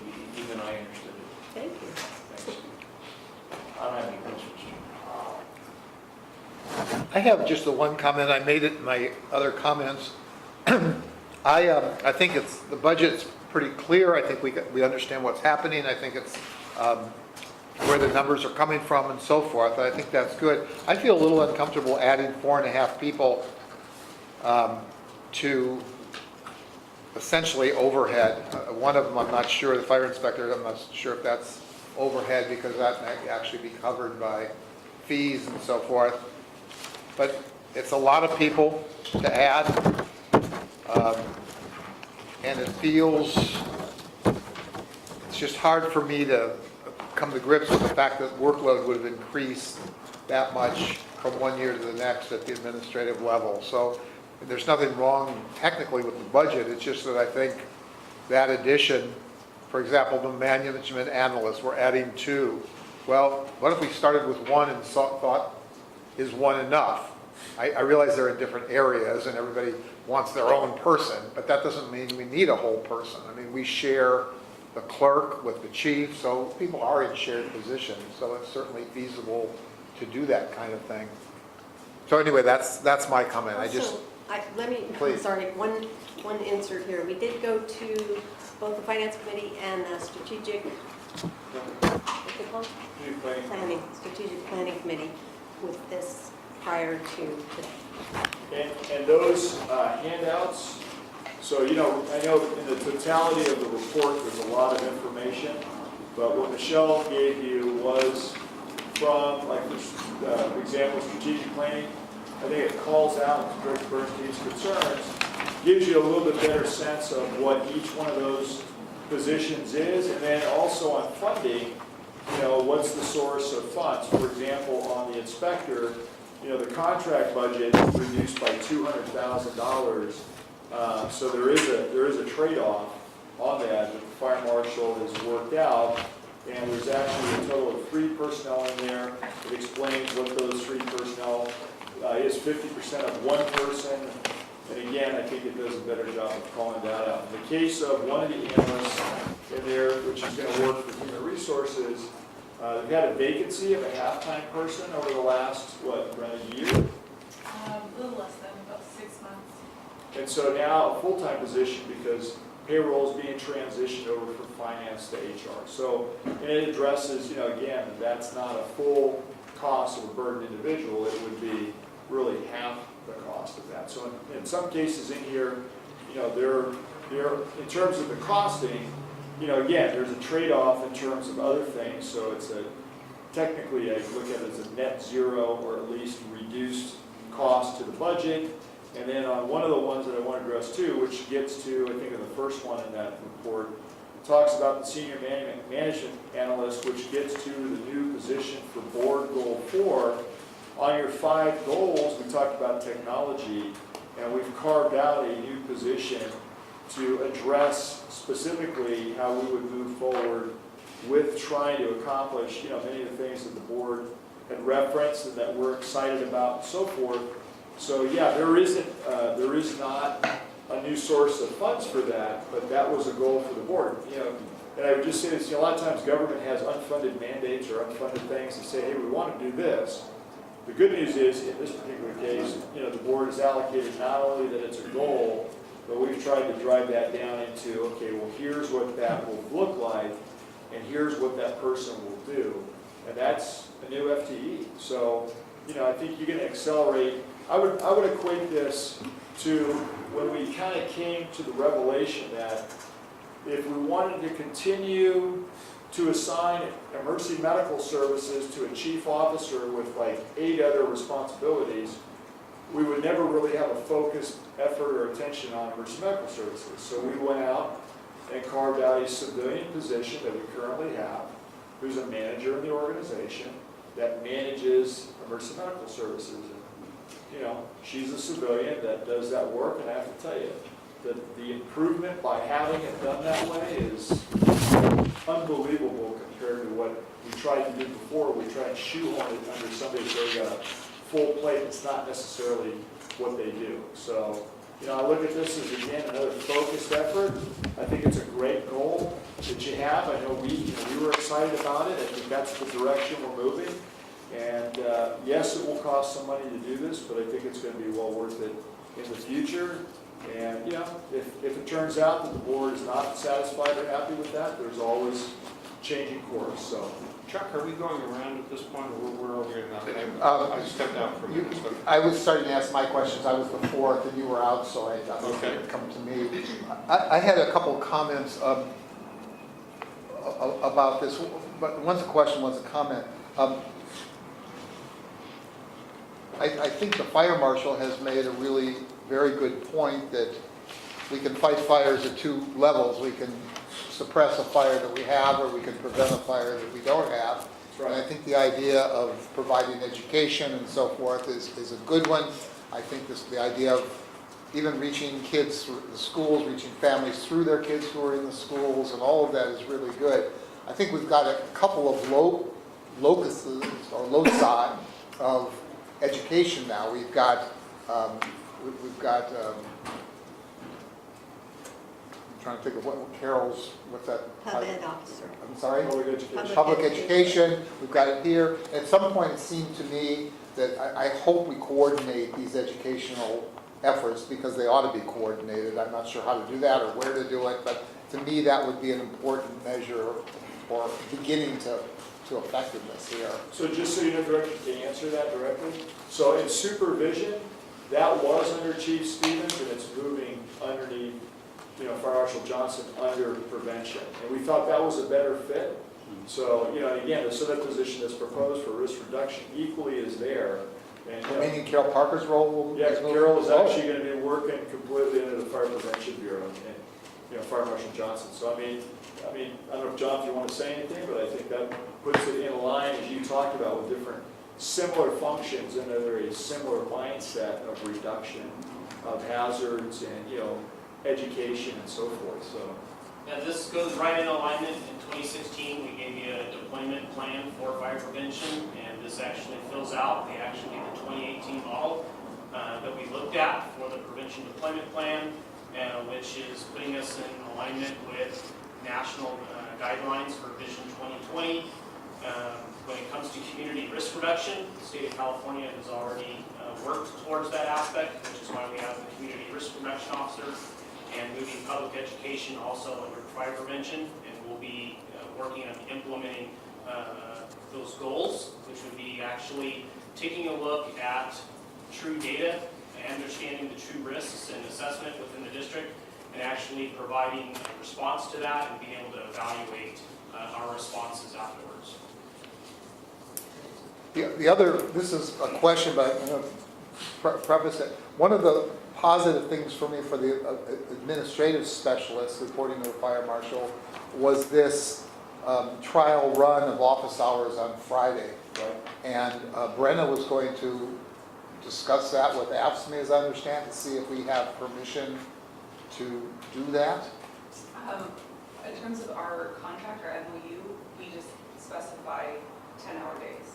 So we are open to discussions with them. This position specifically, we've met and conferred with them over this will most likely be in their unit, and they understand that this requirement is a piece of that. Well, I don't want to argue with you because I actually saw what you're talking about in the MOU, but there's another part of the MOU that actually named the days also. So it's mentioned in two different parts. So I just want to be sure that we really are going to be able to experiment with Friday here. So one of the other pieces of that is this position would be, a small portion of it would report to HR. And so there's been some discussion and thought of having even an HR person on Friday. So maybe I would adjust my schedule to be there on Friday as well. But so this new person though would be able to work Fridays, is that, They- you're reasonably confident that that's the case? They need to work a 4-10 schedule, but the days of the week are open. Yes. Okay. I wanted to just relay my experience. For my schools and stuff, we look at new facilities and so forth. I had to go a week ago Friday down to Sunnyvale, and they have a one-stop thing. You go to City Hall and you can talk to all the permitting people. They're open on Saturdays, on Fridays, and it was really nice to be able to go down on a Friday, and I realized that, you know, maybe we don't have a huge demand here, but I know I personally had a phone call from a developer on a Friday, which I sent over to you, and there is some demand for assistance on this, and I think as a service organization, it's important for us to do it. Well, and we'll let you know on that too, how it goes once we get there. But, you know, the other thing in the budget you're approving is, just so you know, if you look at fire prevention, Chief Johnson's going to go to digital planning finally under the Excella program. So that's a big push forward too, that we can actually start to receive digital. We don't necessarily even need them to come into the office. They can send it online, which is something that we've been wanting to do for what, a decade? It looks like we're, you know, I don't want to say it's happening yet, but the money is there, the technology is there, and knock on wood, it's all going to work. So we're getting close. Well, I'd said I'd had some concerns about this, but I'm going to support, the staffing that we're talking about. Thank you. I'd like to see that it works, and I'm hoping that it will, and we'll be able to be a more service-oriented Thank you. provider. So, Peter, go ahead. Yeah, first, a general overview. You know, this is obviously one of the most important things we as a board do, is approve this budget. And you just look at this and there's a lot of money here. Yes. There's two fundamental questions I think we need to ask. Number one is, can we afford to do these things? And the answer is yes. Number two is, do we need to do these things? And the need piece of it has two parts as far as I'm concerned. The first part is responding to the increased demands on the district. And I think it's very helpful to have the chief's historical perspective earlier.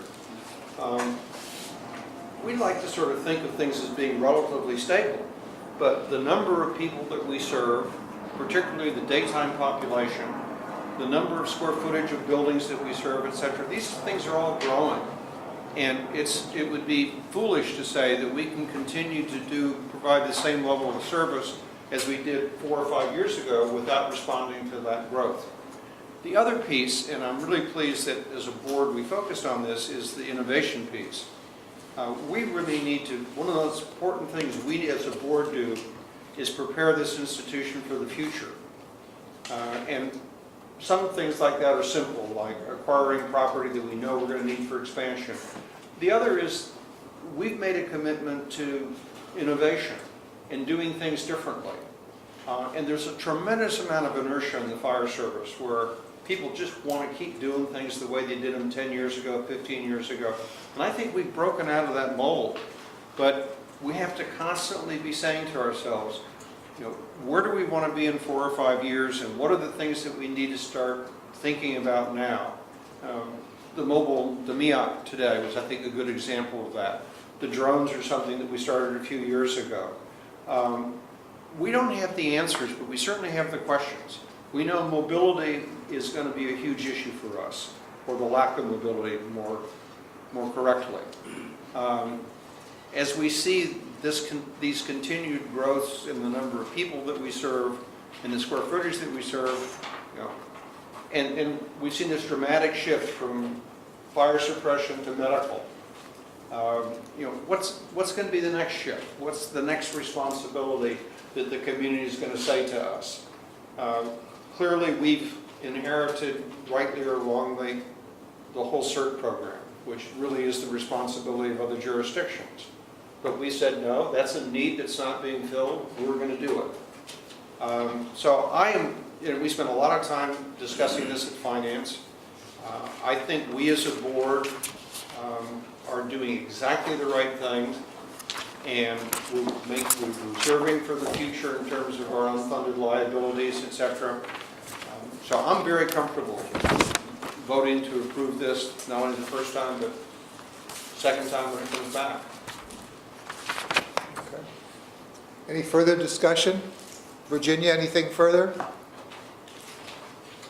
No, I just think that it just takes a team to put all of this work together. And I know that one of the priorities that this board has set for 2018 is being fiscally responsible. And, with a lot of things going on and changing in terms of new technology and just the things that we want to do, this is, I think, a good way to make sure that we can afford this. So thanks for doing all of that. To Kathy and the Finance Committee. Okay, ready for the roll call vote. Director Crawley, Aye. Director Carpenter, Yes. Director Solano, Aye. Director Jones, Aye. Director Bernstein. Yes. Okay, so on the first review of the budget, passes 5-0.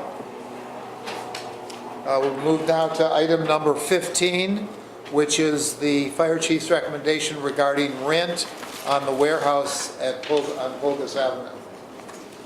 So, Director, you have my report, and you can see the current rent that the team is paying under the Facebook facility, which used to be, ProLogic, and was sold to Facebook a few years ago. It's in now their new Willow campus, and again, I've also discussed this with the Finance Committee and so forth. So I think, again, it's kind of prudent to be ahead of this. We just solidified that the address is now 2470, so we've got it down to one address. We still have work to do, but looking at the square footage that they would need based upon the size of what we have there, and then eventually all the personnel that we'll need to be able to work there, which currently we would use a mobile trailer out there to achieve that, makes sense. And we would propose to start this in September.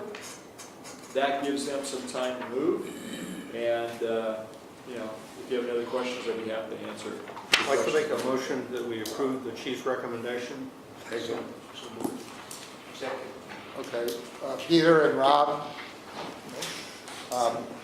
discussion. Virginia, do you have anything?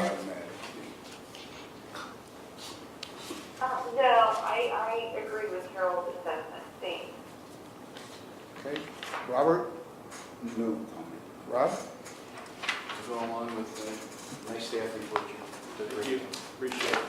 Peter? Fine. I just have one comment. I'm gonna vote for this, but I think, and I haven't done a study of that area, but I know we are looking for space in the Sunnyvale, North San Jose area. I don't know that it's equivalent, but triple net rents in this area for warehouse type space, which we use for educational facilities, I'm seeing in the $2 range, nothing less than $1.50, in some cases as high as $2.50. I think you said you had a broker who said that this is a competitive rate, and so. Right. Independently, Director Carpenter found some of that said that, and we had Nino, our real estate agent, said the same thing. Well, Because it is East Palo Alto, and then it's located along Bay Road in the, as I mentioned earlier, Winnebago Alley there. How often does this item come up for renewal or restatement? So you'll have an agreement that will come to you in the next couple months that we'll have, so it will be an official agreement with the federal government. Kathy has already been working on it with John Hitchcock. And I would recommend, we usually do a 3-year term on any agreement so that we can look at them every 3 years, and so it would come back to you in 3 years. As I understand, in addition to this, it's a triple net kind of thing. There still would be utilities on top of that. Right. There'd be janitorial, there'll be all those kind of things. Correct. And they're not separately metered, so what you would do is some sort of prorating based on the amount of space or something. Right. And, as the district is able, because there's a lot more work left to do, as the district is able to figure out all of the uses that it would have, because we're trying to get our minds around that too. We're so used to not having a place to put things, we jam things everywhere.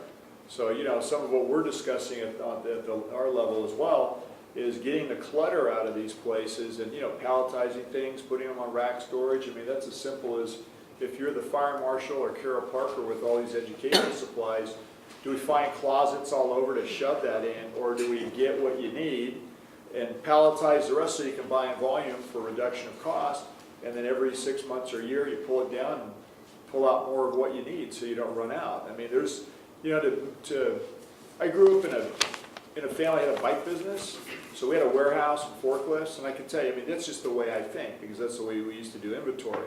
We don't do that around here. We find a hole, we shove something in it, and we think, okay, that's great, but this is sadly one of the most disorganized, kind of convoluted, something everywhere system that we now can wrap our heads around doing it a different way. And I think it's going to be a big change, and it's going to clean things up and make things more efficient, and I'm excited about that ability to do that. So, Well, I'm also persuaded that the rent increase for Task Force 3 is a significant, from $4,000 to $10,000 or whatever, so. it's huge. I mean, Yeah. Facebook gave us a significant benefit. Now, they used to say, well, the district is getting that. No, it was And I the would federal correct them, the government. federal government received that. Yeah. That's correct. Okay, Robert? No, we're gonna say the storage capacity is gonna, I think that's what out there would be a great benefit, because, look how many batteries we threw away, or how many unusable items that got tucked away, didn't know what it is, there might have been an inventory system. So I think that would be a huge advantage, so that we wouldn't throw away so much that would, And using that facility as having some multi-purpose functions, because again, when this facility starts to be changed, which is right around the corner, if we're able to have meetings out there in East Palo Alto, or the board chooses to do that every 3 months, one of our goals in that smaller template in here, one of the 2,000 square foot area, is to use that for a variety of functions. And I had a little bit of discussion with the police chief when we met the other day about that, and I can tell you, they're looking forward to that too. So we haven't really had that ability as a fire district to do that. And so whether it's an emergency operations type of situation, it's some type of a training, or the board chooses to have a meeting out there, I think it's going to be a great thing, because you can change it up. And we don't always have to meet here, and at some point we probably won't be able to meet here anymore if we're tearing things down. So $1 square foot, I think. Say it louder. $1 square foot, I think, from my experience out there is. It's reasonable. Yeah, it's a good price. I mean, if it was brand new, you're looking at $4 or $5 a square foot maybe, But the building's been around for a while. Any further discussion? Anyone? Yeah, I would just comment, Harold made reference to it. I went to Cornish and Cary, have a good relationship with one of the very senior people there. He had his people who actually market stuff in that area look at it, and came up with the exact same figure. So I'm very comfortable to appropriate. And one last comment. I know it's a jump for the USAR team, so there's, just so you know, it's not, everybody's not happy. But, the reality is, that's a fair price to the district. And so in terms of the recovery, it's $120,000 a year back to the fire district, because we're now the landlord. And I think that changes the paradigm that we've had before, where it's always been money going out, and suddenly, we're able to benefit equally, and I'm not gonna say take advantage of it, because I don't really feel that we're doing that. I think that that's, it's a good solution that other teams across the country have been doing for 28 years. We were just never in the position to do that. So we've had some of, at one time, the most expensive rental space outside of the New York Task Force. When A&B Properties, as an example, owned this, we were paying upwards of $10,000 a month. So that's, it's not the first time, but again, thanks to Facebook for dropping that down to what it was. One last question I want to ask Chief. Well, I guess it's to the finance committee. Those dollars that are from rent, will it go back in the general fund, or is it targeted to a particular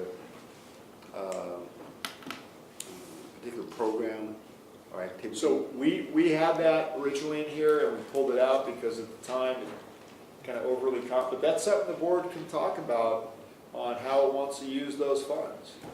I think it's a fair deal for the FEMA program. That's less than 10% of what they bring in for the program, so the rest can be paid towards personnel costs, training, everything else, equipment. But yeah, that's something that we really, even in finance, we didn't really get too deep in. But Kathy, we've had tenants in the past, and those rents are just fee, this revenue to the district, right? But to offset a cost. Well, Yeah. Yes, Right. but it's accounted for not as an offset, it's accounted for as revenue. As a revenue. Right. Yeah, okay. Okay. So that miscellaneous revenue that's not from tax stuff, that's where those monies sit right now. I was thinking more of targeting, say like we want to get another truck, for example. Would that money be used for that? Or say, for example, we might want to, I don't know, just pick a thing, another program. Could those money be targeted for that? We could use the money for anything we want. So we have not restricted it by taking it in as miscellaneous revenue. First statement? Yeah, good. Okay, let's proceed to the roll call vote, please. Director Crawley? Aye. Director Carpenter? Yes. Director Solano? Yes. Director Jones? Yes. Director Bernstein? Yes. Okay, passes 5-0. Item 16, the occupancy options for the property on Valparaiso. Chief, are you addressing that? Yes, I am. So directors, to give you I've included the background, including the possessory tax, and I just want to differentiate. I've separated this from the 28 Almondral report that I had at one time connected to this. And the reason that I did this is because the difference between the two properties is significant, number one. This is a turnkey rentable property today, or usable property today, whereas I don't think we felt that way with 28 Almondral based upon the condition of the house, the problems that we found. When you look at this property, it was already being listed for many months, and they had really, I think, wanted to charge too much, and so there wasn't necessarily a willing leasee or rentor. But that tells you something too that I've discussed with the agent. At the same time, depending upon how we want to move forward, I want to at least let you know that at one point we had 2 personnel that were interested in this. Subsequently, one has dropped out for his own reasons. The other has had to move, and so had to make a decision regarding renting. So that's kind of off the table right now. But I think the goal would be to still to get to some type of a reasonable model and process and put that in place. So I'm not abandoning that. I just think that was low-hanging fruit as far as I can see at one point. That's not necessarily in play right now, which leaves you 2 options. One that I discussed with the committee, and one that has come up subsequently, which is the town of Atherton, which I referenced in my chief's report, and also here talks about trying to work out some type of a deal with the town for, again, use by their public safety personnel. That was not covered by the finance committee. It's a recent kind of revelation. But on option 1, and Tim has also looked at the contract on this and agreed that we could, and we've attached a term sheet, we could use a real estate agent who has said that they will basically manage this property for $325 a month and rent this out. He believes he could get anywhere between $5,000 and $6,000. He is not positive of that, but that equally means that we would have to deal with the possessory tax issue, which Tim is prepared to talk about here this evening. So, you know, you have really two options, option one and option two. The employee option, again, I would propose to bring that back with details separate from any type of, you know, property negotiation, because I think it just would be cleaner and probably a little less complicated. But, you know, that's my report. We really have two things here that you need to make a decision on. One is probably more developed than the other. And if you choose option two, there's more discussion that I would have to have with the town and the police chief and the city manager. So I don't want to make it sound like that cake has been baked. That's going to be a delay just because, you know, and it may result in not having some type of a deal, but it could. And, you know, I'm sympathetic towards, just so you hear it from me, I'm sympathetic towards law enforcement's conundrum when it comes to housing employees and them sleeping, and I've read some of the comments, but, you know, let's not lose sight of the fact that we're public safety partners, and if that becomes an issue of retaining employees, having rested and functional employees that can make good decisions and serve the community no different than us, I think that we need to take that very seriously because, you know, out in the street we all work together, and we work for the same group of people. So, you know, Chief McCauley and I think have some common interest, and I think the district and the town of Atherton have some common interest and shared, I hope, shared focus on this. But again, I know this one's ready to go if you choose to go with option one.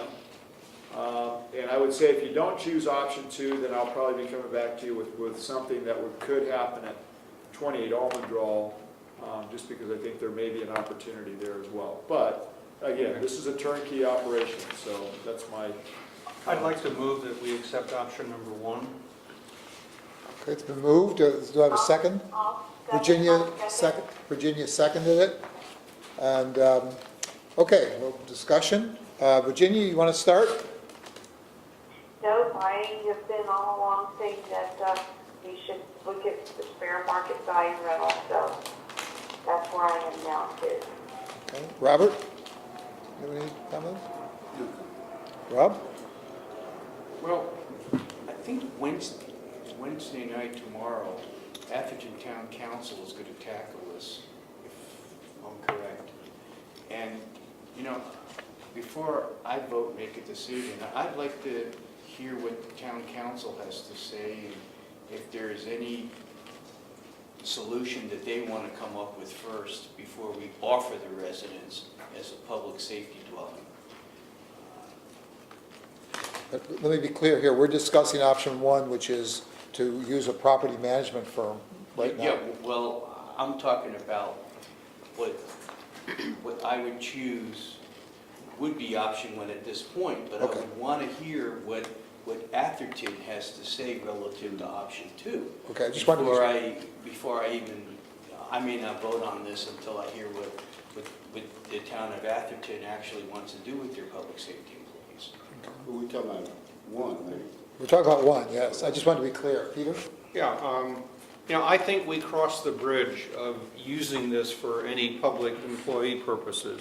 And we as a board said, you know, given what we felt was the heat, the scrutiny, et cetera, we weren't going to do that. This station isn't even in the town of Atherton. There's nothing to preclude the chief from renting this at market value to the town of Atherton if the town of Atherton wants to rent it. But we made a decision that we are not going to utilize this for what was originally proposed for a chief officer, so we would make sure that we had one more person in the district all the time. We made that decision. having made that decision, I think the only responsible thing for us to do is to say, okay, until we need the property for the expansion of Station 4, we'll rent it out at fair market value. And that's option one. If the town of Atherton or somebody else wants to rent it, that's up to them. Now, I have some strong feelings when you start talking about, for example, Atherton spent $50 million putting in a new town center and not even putting up a new communications antenna, and they're depending on 4 of our stations to get coverage of their town. I mean, so, don't get me started on that one.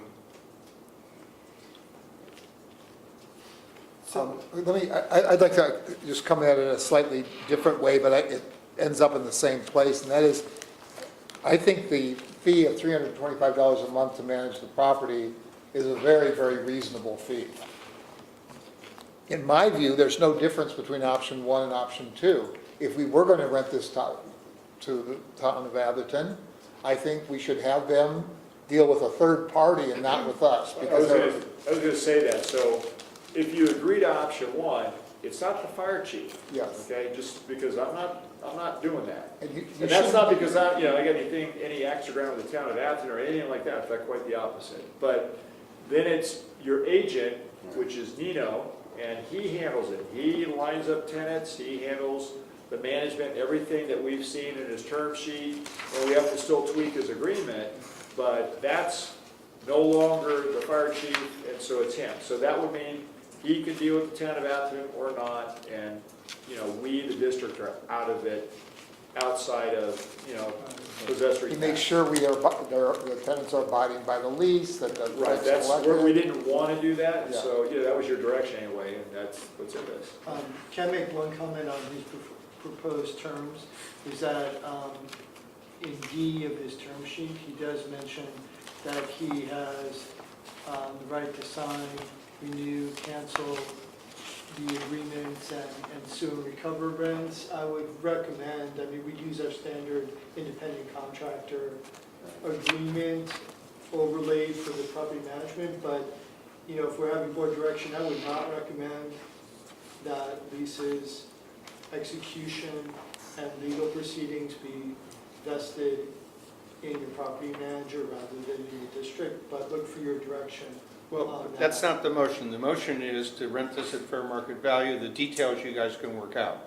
We're not providing in this motion for all the elements of how this is going to be done. Okay, I'm just looking at a term sheet that was attached. And that's just Well, one The term sheet's not subject to is not the Wait, subject of the Virginia. motion. Understood. So let me just be clear though what you were saying. You're saying I have to, we should be using our lease, or he should be using his lease? No, I'm saying that the lease should be approved by the board. I understand. Yeah, the Director a Carpenter- manager would always have the approval. In fact, I don't think the owner would have to sign the lease and so forth. That would always be the case. It's just a point of information that I understand. Yeah, it's a distraction though, right? Because the issue here is what we're going to do Get with it, Virginia then. not how that's going to be implemented. right. So that, I agree. Okay, Virginia, go ahead. Yeah, I agree with Peter's assessment. The motion is whether or not we're going to rent this at fair market value. So Tim, are you saying that if we vote for this, that we're also voting for the terms of the, if we're just the agreement as it stands now? What are you saying? No, We should be making these changes now because by voting for this, we're voting for the agreement, the lease agreement? No, I wasn't, and the motion is what Director Carpenter moved. I was just trying to No, I provide understand what the information. motion is, but you're bringing in something else and it's a red herring, and that's something that can be worked out independent of the motion. Correct. I think that's where we are. Let me stop. Go ahead, Robert. I think you're bringing up a good point. If we're gonna make the motion based upon his term sheet, We're not, though. which we're not, Okay. then at some point, before anything get executed with the agent, that we need to talk about what that represents, because there's something in there that I didn't see in the term sheet or in the discussion about, it mentioned about gardening service, cleaning gutters, and we have to kind of figure out, is there gonna be a budget set aside to do this on an annual basis? You know, I mean, so I'm okay with just voting just to, oh, let's rent it out, let's go, we can do that, but I would like to reserve the right to be to kind of work some of these other little details out, because I'm not, it's very scary for me to kind of turn over a property to someone and they set the terms and conditions of everything. So Let me make sure I'm understanding Peter's motion. Is it to authorize the chief to negotiate the management agreement? Absolutely. You know, it's not the board's, it's well within his authority. We're providing policy direction. Policy direction is run it at fair market value. You know, the details, I don't think much of it has to come back to the board. Now, it may be that when legal looks at it, they'll say, some piece of this has to come back to the board. I don't think so, but that's not the issue tonight. The issue is, are we going to go left or right? And we've decided we're going to go left. That's right, that's right, we're going left. I just want to be clear. Go ahead. Okay? Yeah. Definitely rent it out, fair market value, and what I really wanted to have all the information, and just to hear what the Atherton Council, what their intention was, and of course to let the chief and his staff have the discretion to work out whatever agreement will be, and then coordinate it through the real estate or rental agency. I don't want our agency to become rental agents. Okay, but you say, you know, they're meeting tomorrow night. Look at their agenda. This isn't even on the agenda for the town council. Is the mayor of Atherton in the room tonight? Yeah. No, he's not here. he's not here. So, you know, That's fine. Not true, he's Okay, here. okay. Hang on, Virginia, wait a second. Let's No, wait. Did you want to ask something of the mayor of Atherton? No, if he has anything to say, then maybe we can just clear up Rob's questions, but otherwise I'm ready to vote on the motion. It is on the, housing is on the agenda, but I can't tell you the outcome. Okay. well, the staff But you don't report know. makes no reference to this property. Okay, No, not reference. so we have a motion on the floor. Any other comments about the motion? Okay, we conduct a roll call vote. Director Crawley, Aye. Director Carpenter, Yes? Director Solano, Aye. Director Jones, Yes, Director Bernstein. Yes. option B. Passes 5-0. We move to item 17, which is proposed policy change for board vacancy appointments. This is something that came from the Human Resources Committee.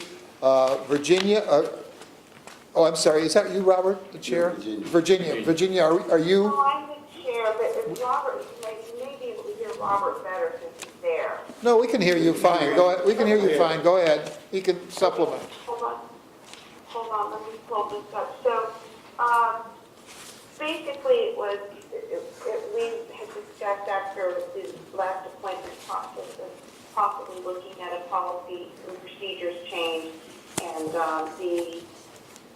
it's just to make sure that the process for a board appointment is something that we're all in line with and that's actually codified in our policies and procedures. So that's what the HR committee did, and we are presenting to you tonight something that we're recommending, but obviously, we'd love to get feedback if there are other changes that people have.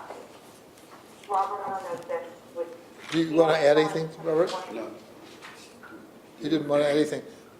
Peter, did you want to have any comments? Well, I'm curious about some strikeouts. For example, section 3.5.1, there's a strikeout of the position may also be left vacant until the next election.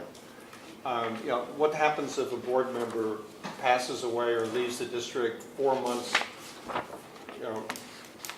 before the election period? I mean, why did we strike that out? I don't understand. That seems to be a nice opportunity if, and I know from watching other jurisdictions, they frequently say, well, you know, it's, why fill the vacancy, let's just simply let it go to the election. So Well, are we my- taking that away from us? Let me try to respond, but Tim, can you listen to this for a second? My understanding from reading this law when we were reviewing it is that the law itself specifies what the process is, and depending on how far away the election is, you could wait or you could not wait, depending on the length of time. So I don't think we have discretion over that because the law prevails.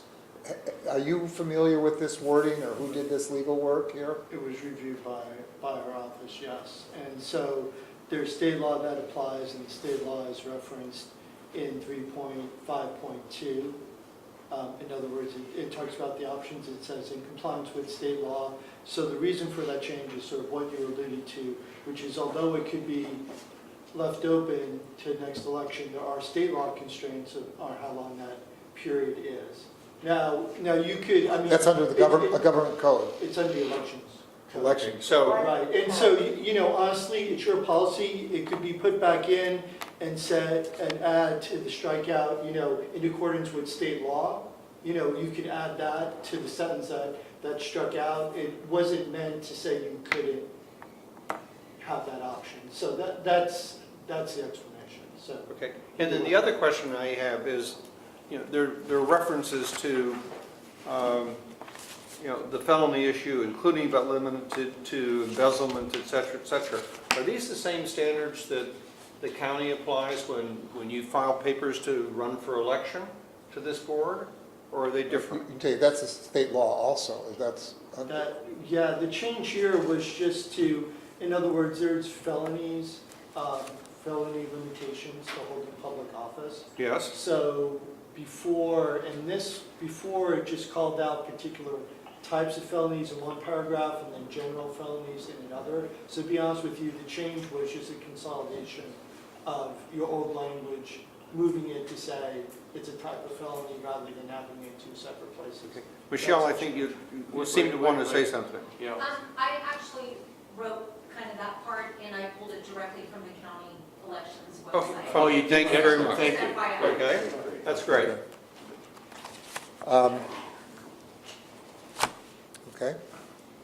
I move that we approve this. Second. Okay, moved and seconded. Robert, any comments? And this is a change to the board policy manual, so it has to be done twice, Meaning we'll do it again in the spring? correct? Wouldn't we just put it, I insert it? asked legal if that's I think correct. that's No, correct. Well, you can make the change at this meeting, but we You can make it, incorporate it yeah. as part of the overall revisions that come to you on an annual basis. But This is our annual basis. This is May. But the item It is, yeah. isn't agendized. The revision of the staff manual was not. My agendized. understanding is just changes to the policy manual require 2 meetings, but I don't know, that's just a question of fact. Yeah, I don't know. No, they don't. They don't, okay, fine, So this will be a change that if you adopt it tonight, will take effect. okay. Can I want to ask a question, Tim, and you may not know the answer to this. We're basically, I had raised the issue before, and I think Rob did as well, about criminal records check. And I did that because in normal elections, you have time, the press can look into people, and there's time to investigate people and so forth. In this thing, it happens very quickly, and the time is compacted and so forth, in which somebody is nominated and elected. There's not much time for that name to see the light of day. But Tim, my question to you is, if somebody were to lie on their application, in other words, they said they had no criminal record, but in fact they did have a criminal record and they were appointed, does that invalidate the appointment, or are they still a member of the body? No, I mean, well, unfortunately, in that instance, then the person's not eligible to hold office, so.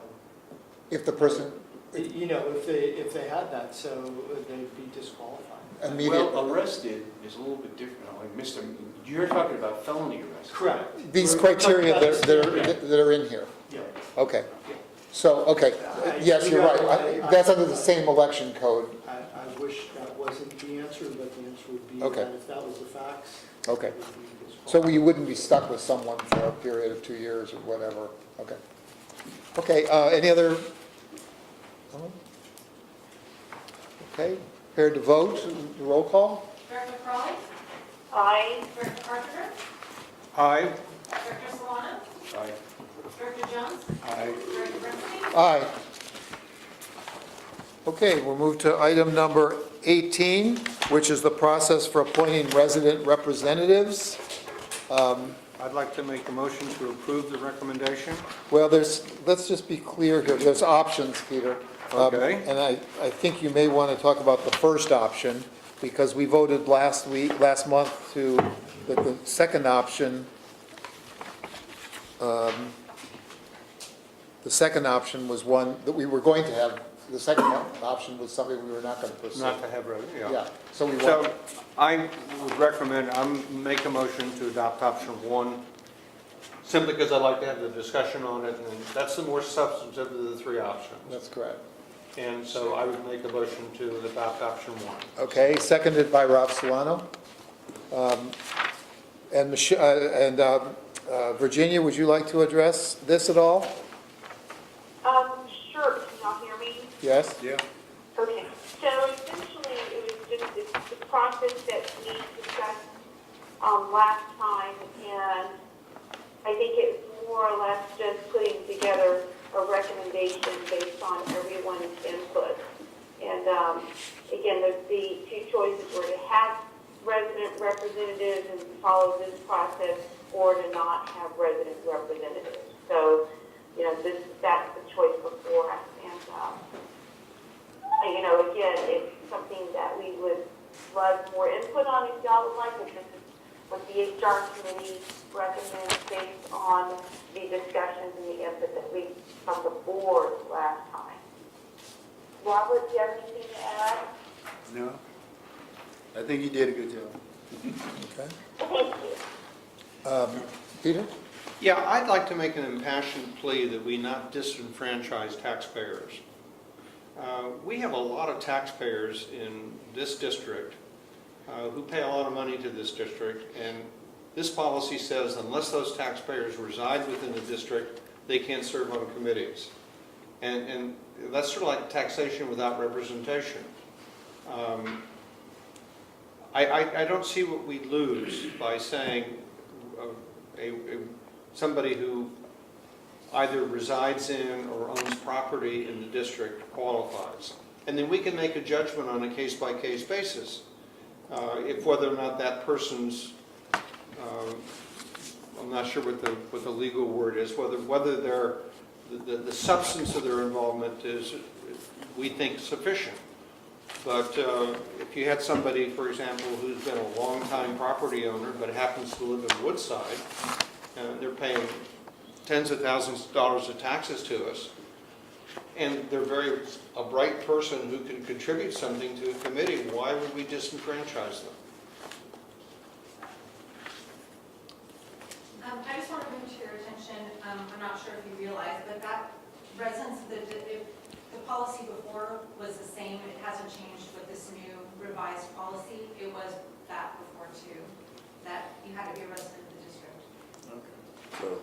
But we've talked about this before in terms of expanding it, and I would like to continue to recommend that as we review this motion, that's one of the things that I think we should consider. And I put the motion on the table so we could discuss this. If I felt that there was sufficient interest, I would amend it to change the requirement to be a resident and/or a property owner within the district. It doesn't mean that a property owner would automatically be appointed, it's just that they would be eligible to be appointed. Well,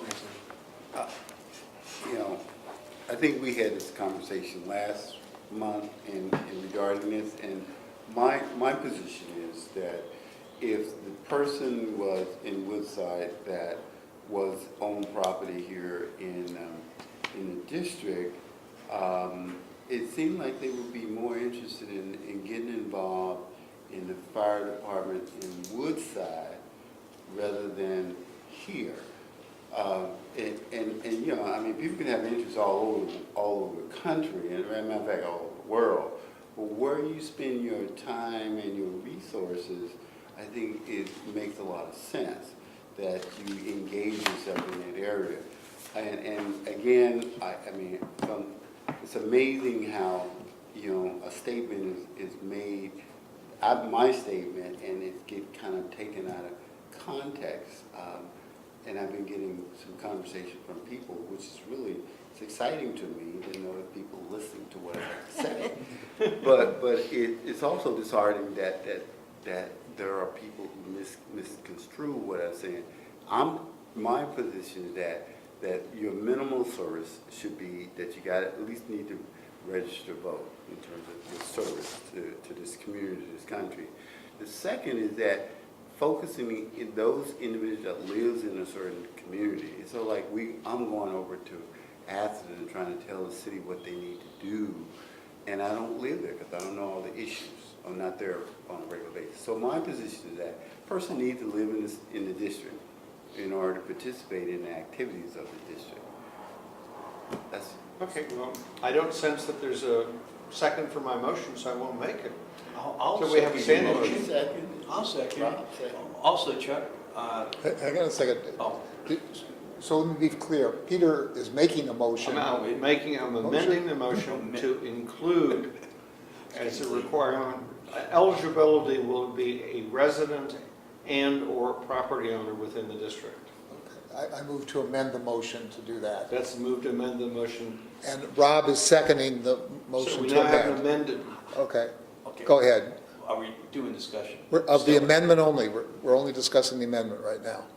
Not option one. No, We're only discussing the amendment. Once you make an amendment, then the amendment Okay. is the. Okay, Okay, And so the easy thing is just vote on it, see where they There have you go. got. Get it out of the way. That's good. so, but we've been talking about two different things. You're talking only about residency, you're not talking about voting. of being I'm a talking voter. about, the requirement would be that they either be residents and/or property owners. That would be the language. Okay, It doesn't say anything else about the other requirements, so certainly they would have to be voters, registered to vote.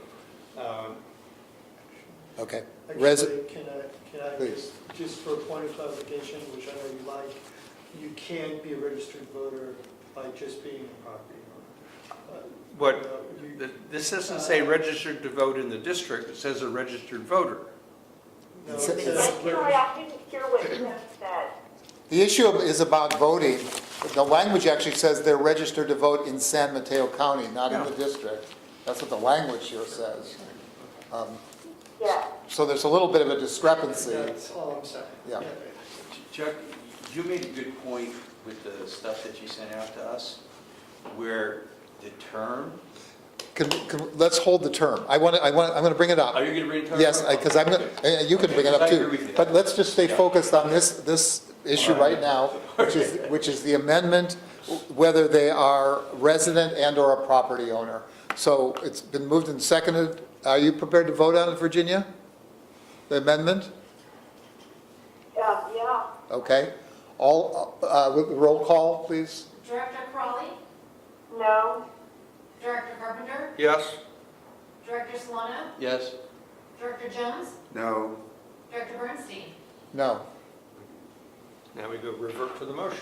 Okay, and I'd like to discuss this issue of the term, but go ahead, you brought it up. Well, you actually brought it up originally, where it's 2 years, and I think it should be a year, with the reasoning that you said that each board president should be able to make those set appointments. Well, I think there's two issues. That's certainly one of them. The other is, it's possible the committee structure could even change every year. So we don't even know that. So I'll make a motion then that the term be a single year. We're talking about in the red on page, they're not numbered, on page 2 of attachment B, it's the third line from the bottom of the red portion. Resident representatives will serve, instead of 2-year terms, it would read 1-year term, a 1-year term. Second? I'll second Chuck's. Okay. And Okay. discussion, Robert? I mean, I think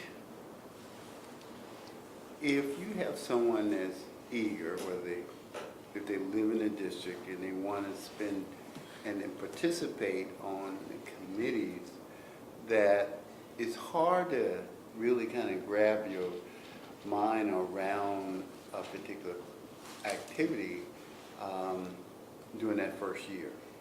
That's the first thing. The second thing is that, you know, it feels to me that this representative for 1 year at the discretion of who's ever at the chair of this particular board at that time, that's what it seems like. If the chairperson don't particularly like someone at that point in time, that person is removed from that position, even though they may be doing a good job. But it feels like that these positions are at the discretion of the board chair, and I don't understand why. Well, I want to correct that. I mean, That's not actually true, that's Robert. not true? The chairperson, as I understand, nominates or suggests the committee, and the board votes on it as a whole. And that's true whether it's a resident representative or true of a board member. So the board person nominates them. The board president nominates someone, and the entire board then votes on it. Subject to approval by the board. And it's been changed before. We've been here where it's been changed. In fact, we did it last time. That's what I'm saying. It's We been moved changed. people around. I mean, And, you know, it is potential for abuse. I mean, I remember one time when I'd been president for a year, and then I just became a member, and one of my colleagues on the board, you know, disliked me to the point where I didn't get appointed to any committees that year. So I had a pretty light workload. But I think we're talking about two different things here. We're talking about, you know, when the board president recommends board members to serve on the board, he's choosing from the 5 of us, which is a well-defined set of people. When we're talking about resident representatives, it's a much larger population. And I'm very much inclined to your view that a longer term is more appropriate. You look at planning commissions and transportation commissions, et cetera, at local cities and towns, they're multi-year appointments. And I think there's some value to a multi-year appointment in terms of continuity, bringing people up to speed, and not making them feel like they're subject to the whim of whoever happens to become president in a particular year. Right, I mean, that's my point. I mean, I think it takes a person more than just a year to just kind of wrap their head around the task and give them that extra year. If it's nothing more than just a 2-year term, you know, because like Peter mentioned that some cities and counties, they may go 3 years or 4 years, but, you know, 2 years, I think, you know, is sufficient from my perception. So- Are we ready to vote on this? Virginia, are you okay voting, or did you have Yeah, no, I'm fine voting. have a roll call, please?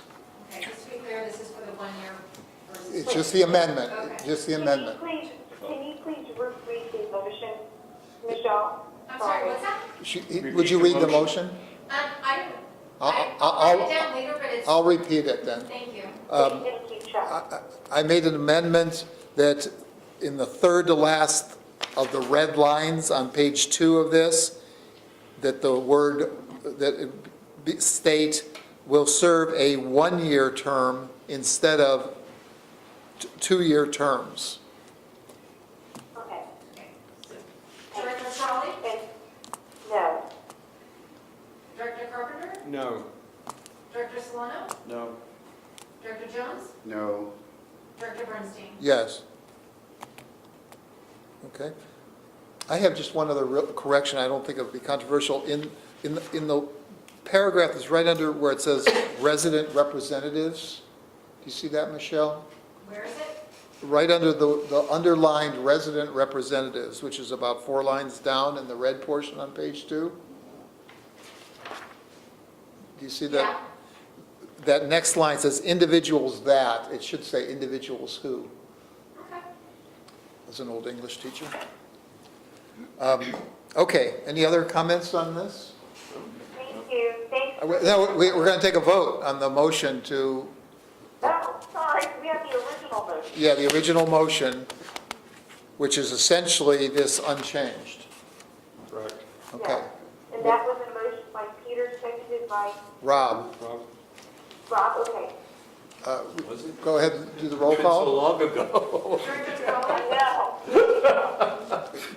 Virginia, you've been asked your vote. Aye. Oh, Aye. Yeah. yeah, got it.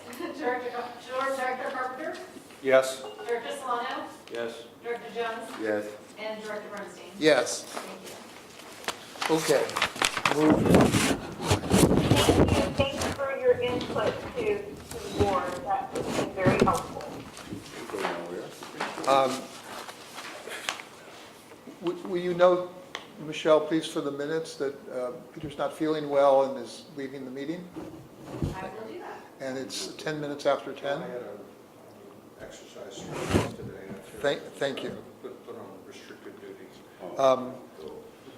Take care of the surgery. We're on number 19, the travel policy.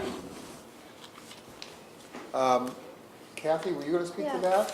I guess this was something that was requested by Director Bernstein, to review the travel policy and make it all the same for everyone, because I think there's 3 currently. And what this is doing is recommending that we adopt, or accept the policy that's been updated most recently, that is in the Fire Services Manual that was completed in January of 2017. So that's what is attached.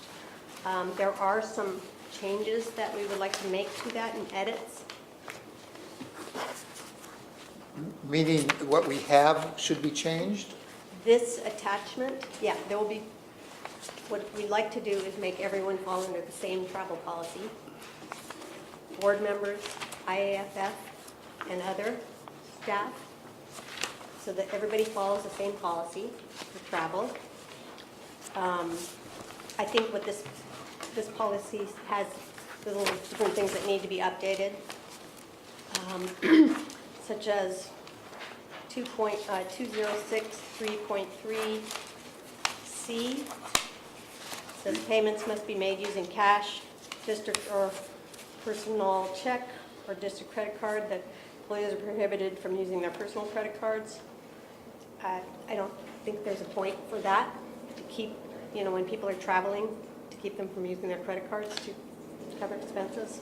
So I wanted to remove that. There's a few little edits like that throughout this. I didn't have time. This was given to me pretty much on the Wednesday before packet day. So I hadn't been able to make any recommended changes yet. Okay, so maybe, The meat of it is, Maybe we need to table it. well, I think we'll have to table it because we can't vote on something. Correct. But maybe you could could you discuss the major changes that you're talking about? Tell me which section about the credit card. I agree with your point. I'm just trying to keep up with it's you. 206.3.3. Point 3, okay. And that's where you could use your own credit card, Yeah. okay? You can? You can't. You can't right now. Can't. You You cannot in this policy, which is actually from the firefighters' fire services manual. Pardon me? Oh, I'm sorry. We might have. Chuck, if we were to table This this is on, where do the you think that we could have this before us again in June? Yes. Hang on a second. Oh, Don Long speaking. We'll come back. Yeah, I think we need to bring it back. Yeah. Yeah, there's also stuff like with the GSA. And we Ma- do, that is in here. Right, and you can't get a government hotel rate at that level. Oh, does it have that in here? I didn't, No, but I mean, Oh. if you're looking at the GSA rate, let's say for a hotel. Right, no, we're only, this, We won't be able to parallel that. Yeah, So, no. yeah, we need to work on this one. yeah, the Can I point, just ask- Wait a second, stop, whoa, stop. Go ahead, I'm gonna hear from Michelle first, and then, Okay. then Virginia, you, go ahead. Thank you. The GSA website would just be used for the per diem amount for meals, and that's it. Right, right. Okay, right. go ahead, Virginia, what were you gonna ask? Oh, no, I was gonna just suggest if it makes sense to just have the HR committee take some of these suggestions and work it out for the June meeting. If that's the appropriate, I don't even know if that's the appropriate committee, but it could be, or the finance committee, just so that we're moving forward on it and not just kind of circling around it like. it is usually a finance manager's, Yeah, I would like to area. refer to both committees, if you wouldn't mind, Sorry, I'd like to refer to both committees. The Human Resources Committee for the substance part of the reimbursements, and the Finance Committee just for kind of the procedural part of it and so forth. Okay? Hey, Rob, how does Rob feel about it? Rob He Salon? agrees with that. No, yeah, that's Okay. fine. Okay. In fact, I think it'd be probably more appropriate since there's already a GSA schedule and that Kathy's already pretty much Yeah. put it together, that the HR committee look it over. Let me, And compare. I haven't made compare any and updates. look at what the practices are, it right? needs updates that I haven't made. Oh, okay. yeah, all right, We need to, okay, all right. And I want to apologize, I'm not sure who I'm apologizing to, but maybe Kathy. I was a little, in my comments to the chief, or my questions to the chief, I was a little bit snarky about the idea of the royalty and the peons. oh, that was my response. No, but that's, I triggered it, I said that, I used those words. I know. And it was only because it felt very uncomfortable that certain people in the district employees got a higher rate than other But- people. But that's, And the idea of regularizing it, when we get all done, will we have a regular thing? Everybody will be the same? I suppose we have to work with the Unions. union, with the, We don't have to work with the union. No, It- all it's- I was trying to say is, No. this is from our, we call it policy procedure manual, I That's true. understand it does say fire services manual, is that we have, originally, the policy procedure manual was just suppression personnel only, right? Correct. However, there's a lot of benefits, I mean, sexual harassment doesn't matter what group you work in. So there's a lot of good content in that. We do have a procedure because with firefighters that any changes or any new policies or anything, we run it with GMC. So I did not, when I went through the packet today, I did not get this far, so I didn't see this in here. So I was just kind of bringing the points like, wait a minute, there's more to it than. wait, yeah. Yeah, so No, we it say was just union. brought Ask for- for approval from. It was just Right. brought for But discussion to there's a start. process, right? And I think that's the point, is, it's not like it's not like we need approval, Don said, but there is a process to go there and have the discussion, which, with everything else going on that we discussed in closed session, we're probably more focused on other things, right? My understanding was that we weren't changing anything that relates to the suppression personnel, right? Well, they follow this. Yeah. This is Well- what That's they're right, saying. and that's already in existence. Yeah, there were All a we're doing couple, is- well, the change that I mentioned to you on C, that they should be able to use their personal credit card, it's because the one in the fire services says they cannot. But why would they, what I'm saying to you is that doesn't involve them. They can use it or not use it, they have the option. All we're doing is expanding the Yeah, but they option. don't. As part of our improved labor relations, we established the GLMC committee, and GLMC committee, at this point, because this policy manual only addressed suppression personnel, we have a procedure in place to do that, and that's all I was mentioning, is that, like, granted, we do whatever we want, Yep. but because this applies to them, and we have this agreement as to how to manage But it, here's I gotta go here's the back. problem. And I respect that, but we also have another union, and if you got two people and they see differences here, now we've got a big problem. And the fact is, what we're trying to do is make this more liberal. Now, if they want to keep the old one, they can keep the old one. We don't care. In other words, if they don't want to use their personal credit card, why do we care? Through the chair. But I don't think we should go back to the union and ask their permission to do this. I'm not Be- asking you to Dude. permission. Yeah, it's a matter of It's a protocol, courtesy. procedure, It's right. protocol and courtesy. That's That's the way we do business. Well, let me just say, we can't have two policies, so if we get two union, My department in Merced, we were the first fire department agency to use this policy procedure manual, and half the stuff that's written in it, I wrote. The whole department utilized it. Here, it was determined that only at first the suppression people would utilize it, but then, like I said, we're seeing there's a lot of benefit as to generic policies. Standardization. Okay, So I agree with you 100%. okay, well, On board. Yeah. Yes. okay. Yeah, nobody's disagreeing, it's just We the all process, same right? agreement.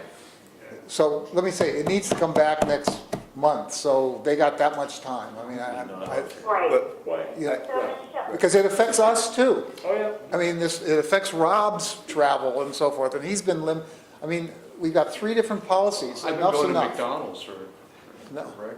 Don't Okay, be a I'll- credit card. I'll buy you a Happy Meal. wait, hang on.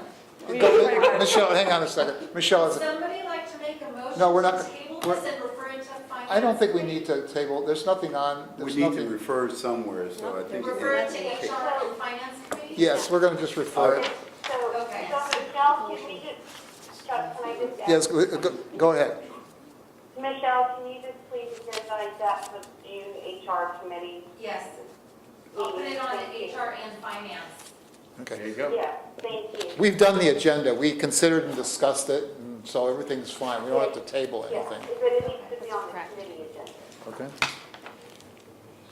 Okay, the status of response time data and alternative solutions to meeting response time goals. You had asked that this be on here.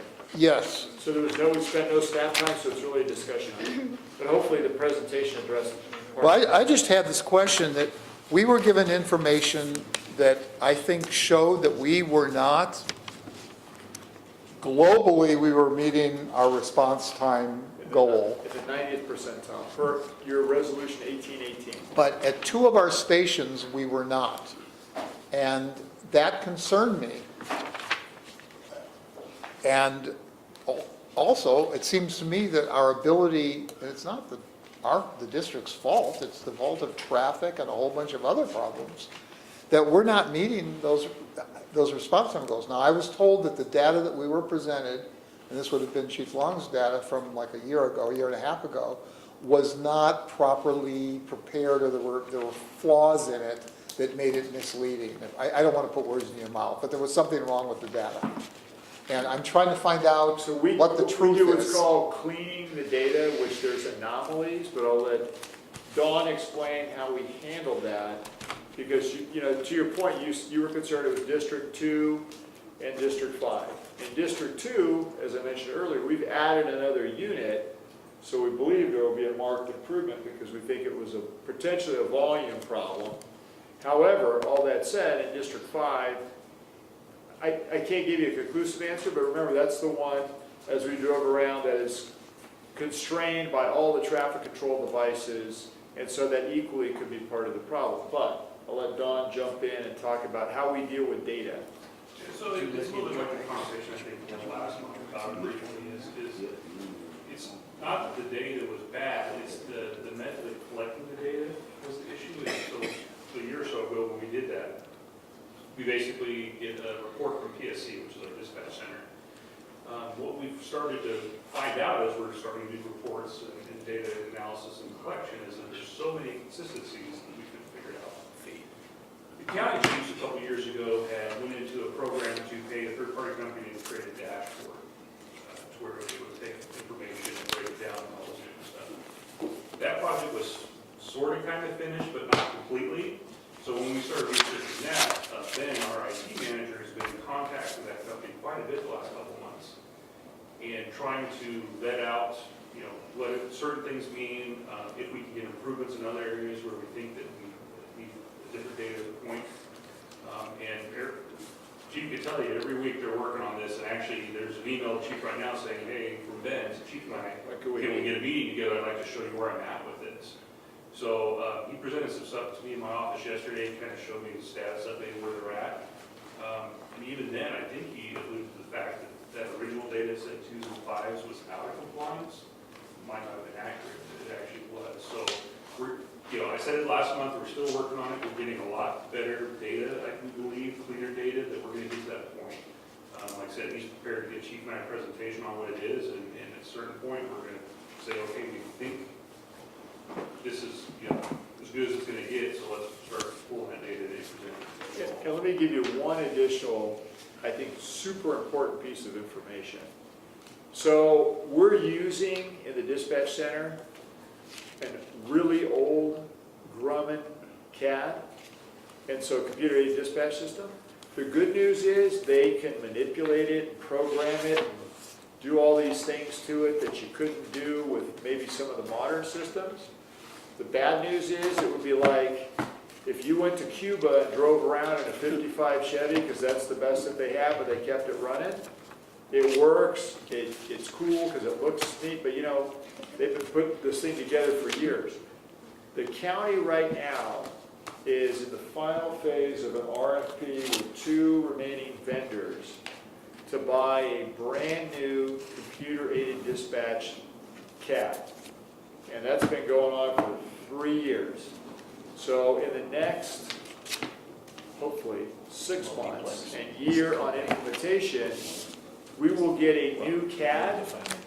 The good news about the new CAD is like a car with power windows and, you know, all the different features you have in a modern vehicle, that old 1955 Chevy goes away and we end up with something that no longer do we even have to push buttons to tell that we're on scene. It will be able to tell through GPS when you arrive at your destination. And that truly then becomes kind of the cleaner way to do all sorts of stuff and brings us into the modern era, which means to the board and to us, better data with less inputs, pushing buttons, older systems, level of accuracy, complicate is hopefully all going to go away because it's, you know, bringing us into the 21st century.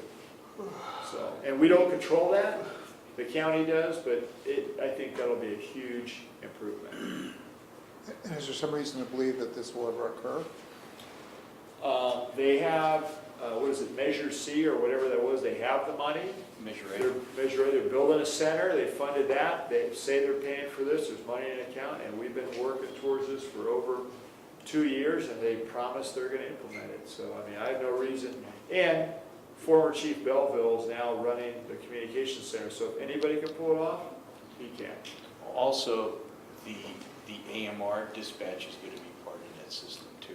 And the sheriff's department. And the sheriff's, so it's going to be totality relative to all public safety response. Yeah, out of PSC, Public Safety Communications Center. And this new system will have its own dashboard, so the data is coming directly from it versus us utilizing a third party right now to try to make sense of the data for us.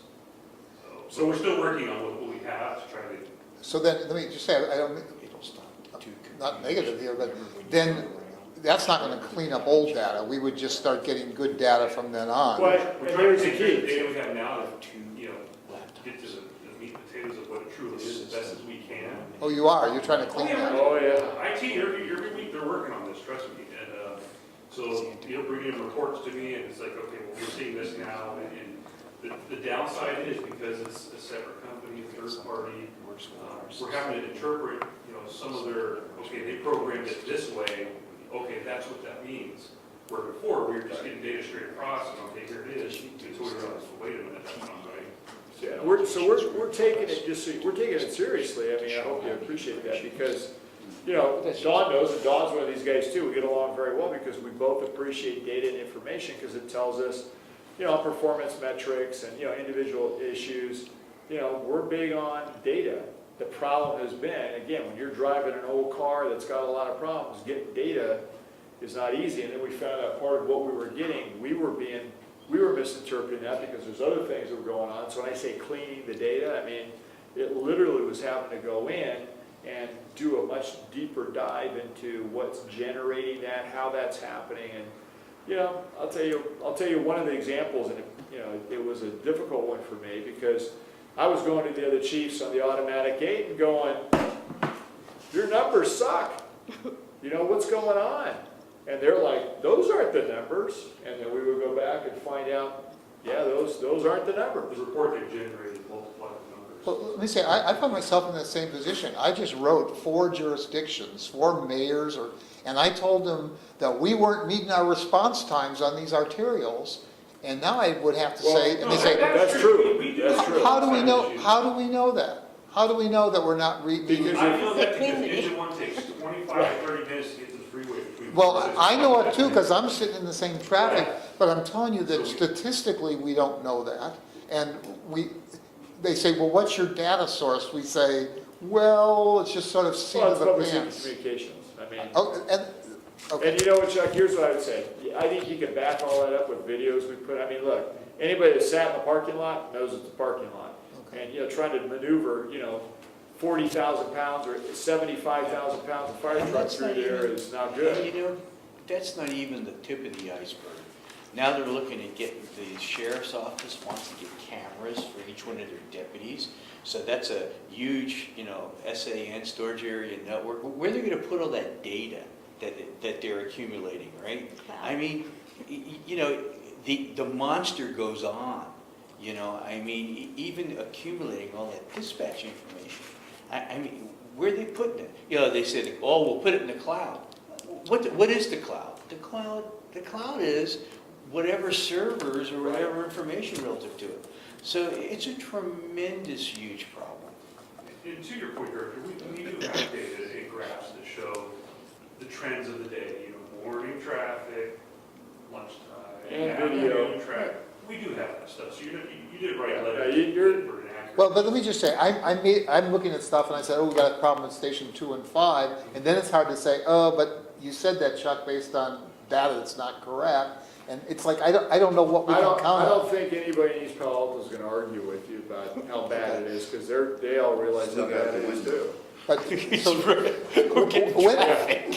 when do you think we would have Could they enough get out of that? enough data that you felt comfortable with, that we could look at it from a policy standpoint and see what, Okay. Well, I I've had think enough. we have this Come on, meeting with Ben let's go. Martin that he's trying to get us into. He's gonna present all that with us, and then that's where Chief and I will have to collectively say, yeah, I think we're there. so in- you're saying in the next month Yeah, or in two? my possession, I have basically, 5 pages of the anomaly data from 2017. And we're talking about even this year, how can we, instead of doing it in a big bolus, how do we do it daily or weekly, whatever, right? Because it's we need to start addressing this on a more individual basis. I sent Ben back and said, I want to know what station, and then eventually we'll get to what shift. Because when we start narrowing it down, we can start to see where we really have a problem, right? Because right now, it's hard to say. Again, is it a button problem? Is it a second due, so the unit is further away, which we see with Slack as a micro set, because we're always looking at that, because that's what the contract requires. So I look at this as an expansion of that, but that's what we're gonna have to meet about, because when I talked to him last week about this, I said, take it and go back and look at this, and he's done that, and then we'll sit down God bless you. and figure it out. So it's a lot of data, Let's go to the second part, though, which is that what are the alternative solutions? You, Chief, had mentioned to me that, that the department's been, or the district's been talking about different ways of doing this. And, if there's an issue of a volume problem, well, the volume problem is the easiest one to solve in a way. It's expensive, but you get an extra unit, now you solve that. But the problems of we can talk about Station 5, but just to say, oh, they got lots of barriers, it's not our fault. No, it's not our fault, but we're not getting there in time. What are we going to do? So one of the things, and it's the last thing that we've been talking about within the real estate market, is moving the station and trying to find another piece of property. We have not put Nino as an example, our agent, on that yet, but that's one of the things that we need to do. I mean, the only reason I didn't do it, I know that Director Carpenter is always saying, jump on it. Well, we still got, we're just closing on 4, dealing with the house. We got Station 3 and 28 Almondral, and then we got kind of the big elephant, which is, this facility and doing a lot merger. I mean, it's not like we're not doing things, so it's how much can we do? But that's the next step is It quite seems to honestly, me, though, that in moving that station. the priority which should go to the places where we're not meeting response times, if in fact we're not meeting response times. And I think the response times would look a lot different if you weren't constrained in that neighborhood. But by you all keep the saying that. Yes, they would, but we are constrained, so we got to deal with it as it Right, is. so finding another location and then drilling down into the numbers is what we need to do. Well, maybe that should have been a board priority, that we said, we need a new Station 5. I mean, I'm not ready to say that, because, again, I didn't have enough confidence in the data to know So that that remember was the true. last SOC when we looked at 3, 5, and I want to say 77, but it doesn't, maybe 4, it was 4. We looked at 3, 4, and 5. It said you need another station because 3, no one thought we could buy the property, so he said, put another one further to the west, remember? Northwest. And that's what set Atherton off to a certain degree. Said 4 was in the right spot. We just bought a piece of property behind 4. And he said 5 has got problems, and we looked up and down Marsh, along Bay, and then down on Middlefield. So the best location, ironically, history kind of repeats itself. I just was going through some of the old 1950s era news articles about where we were going to put firehouses, and actually they had a piece of land they were looking at on Bay near Marsh Road. So there was supposed to be a fire station located there. Instead, they put it in North Fair Oaks, but when I started working there, we didn't have all these devices. So, again, I think we could focus on the next SOC specifically now that we've set 3, we've set 4, and 5 has got to get addressed. And really take a hard look at it, including the data that's there. Is there anything we could do in terms of having almost a private access through those things? So, we had a gate? and I know Director Carpenter's not here. One of the discussions I had with Director Carpenter when he kind of acquiesced that Upper Marsh wasn't a problem anymore, because it really isn't. From our standpoint at 5, because we go out on Fair Oaks and we go out towards Middlefield, is reducing the number of control devices they have in those neighborhoods. So literally between the firehouse and Middlefield Road are 4 different traffic control devices. I don't understand, it's excessive. And so if we said, which I tried to do when they repaved it, can we change those to lumps with the pass-throughs for the wheels? That would still give you a device, and probably instead of 4, can we go down to 2? Instead of 4. I mean, I don't know why they need 4. We got 2 on the street, 2 streets down. But this is something we could, when we met with the county, we could talk to them about Correct. that. And so, Joe LaCoca and I have talked about it before. John has been talking to them. The only thing you run into, and Virginia can relate to this because she's dealing with the county too, is you have the whole North Fair Oaks community group. So the county, it's an interesting problem because the county almost takes its authority and hands it over to the group and says, you make the decisions.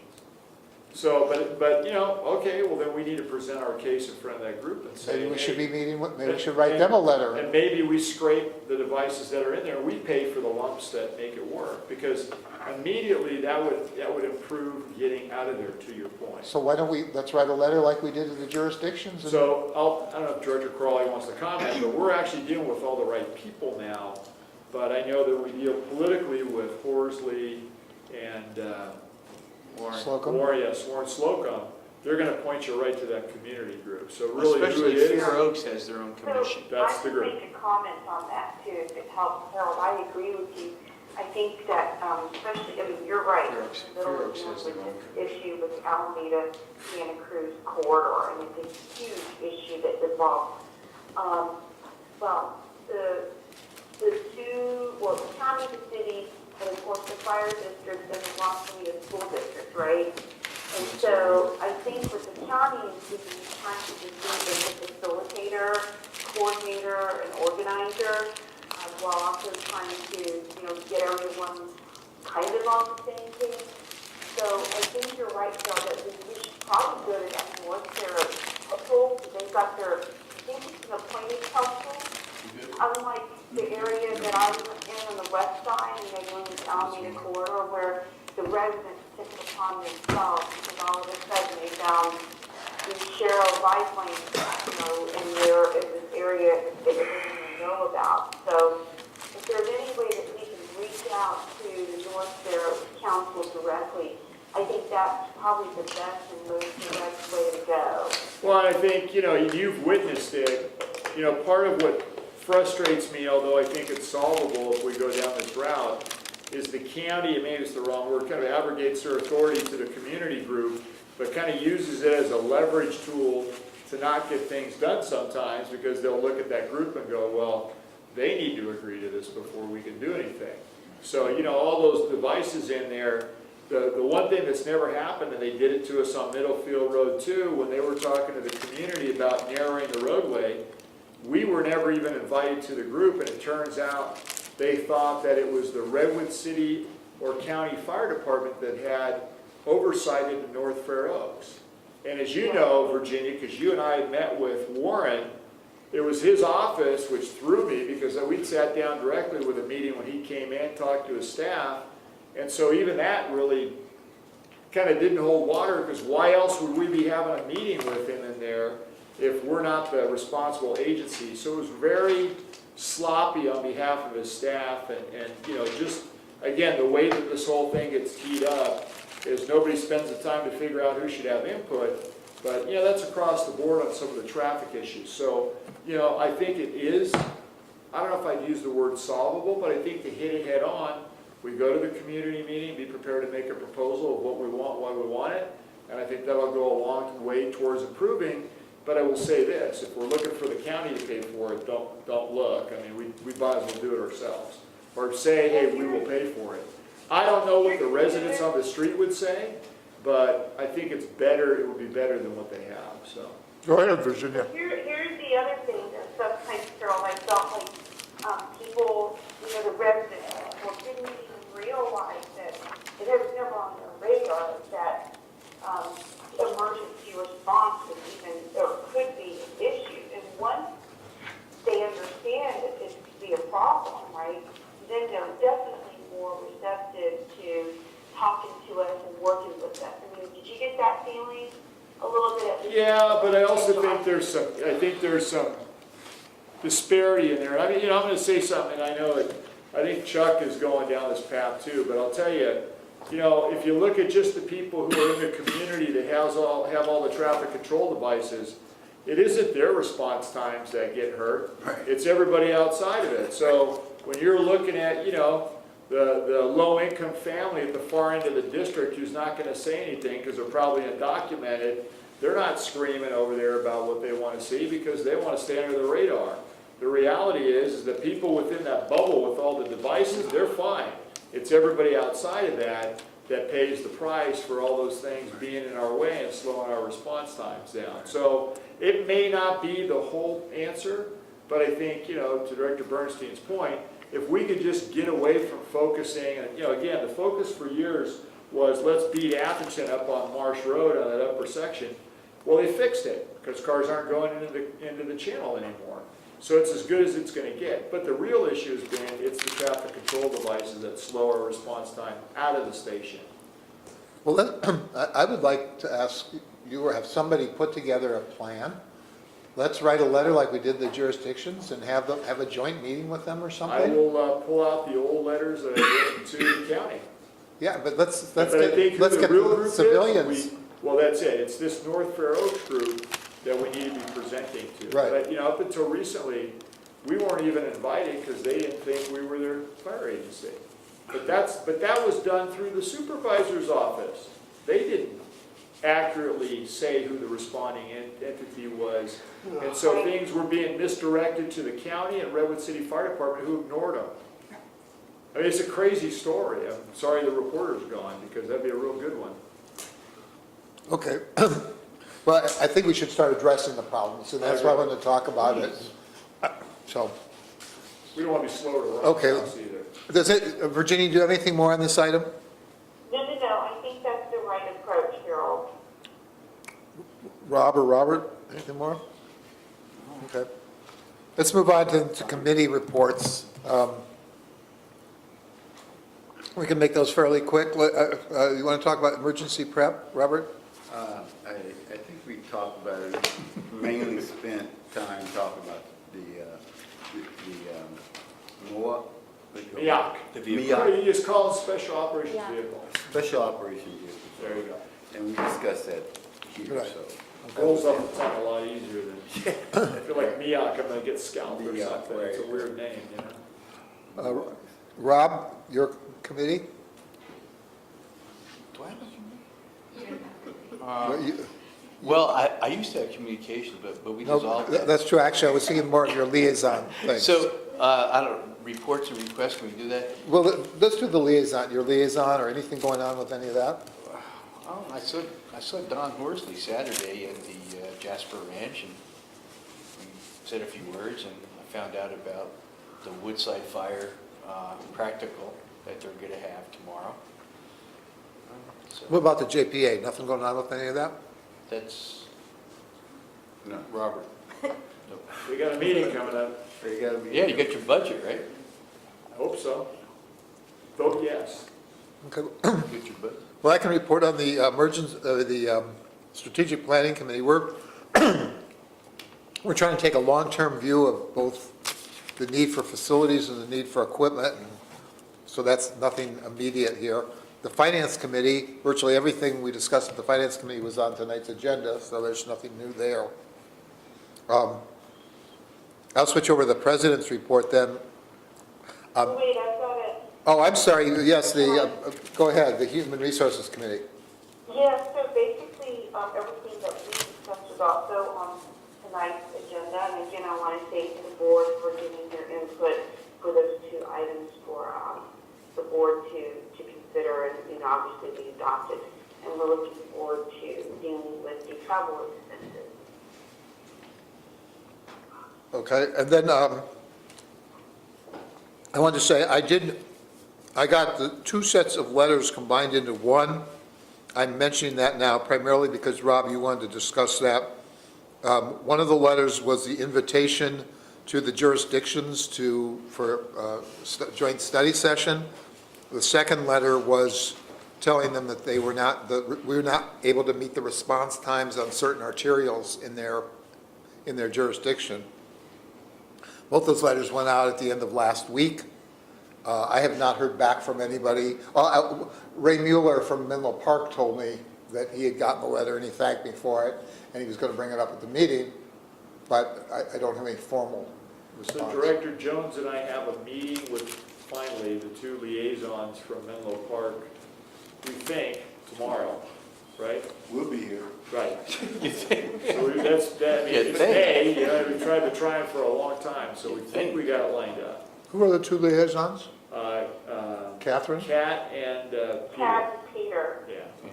And it's been extremely difficult to get them in the same place. No, Chuck, when you mentioned the letter, the only thing was that the subjects, it was one letter that I think Harold's gone to war, 8 years trying to get the emergency routes completed, right? Yeah, And- not war, but certainly they know. trying they to know- present they it know like going in front of the council and doing all this other stuff. And then Okay. your task as board president for us to meet and talk about these issues.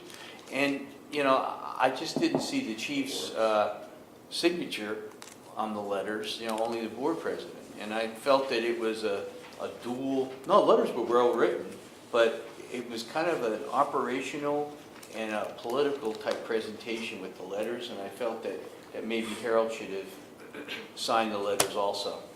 It That's all. won't, so it won't hurt us in terms of operationally dealing with who I'm dealing with, and maybe politically, who knows, you get some attention. I don't know, we'll see. I mean, this is, again, it's got some feedback is good, but, I would just hope we get some meetings. I mean, that's the biggest challenge, it seems to be, to even be able to have a meeting.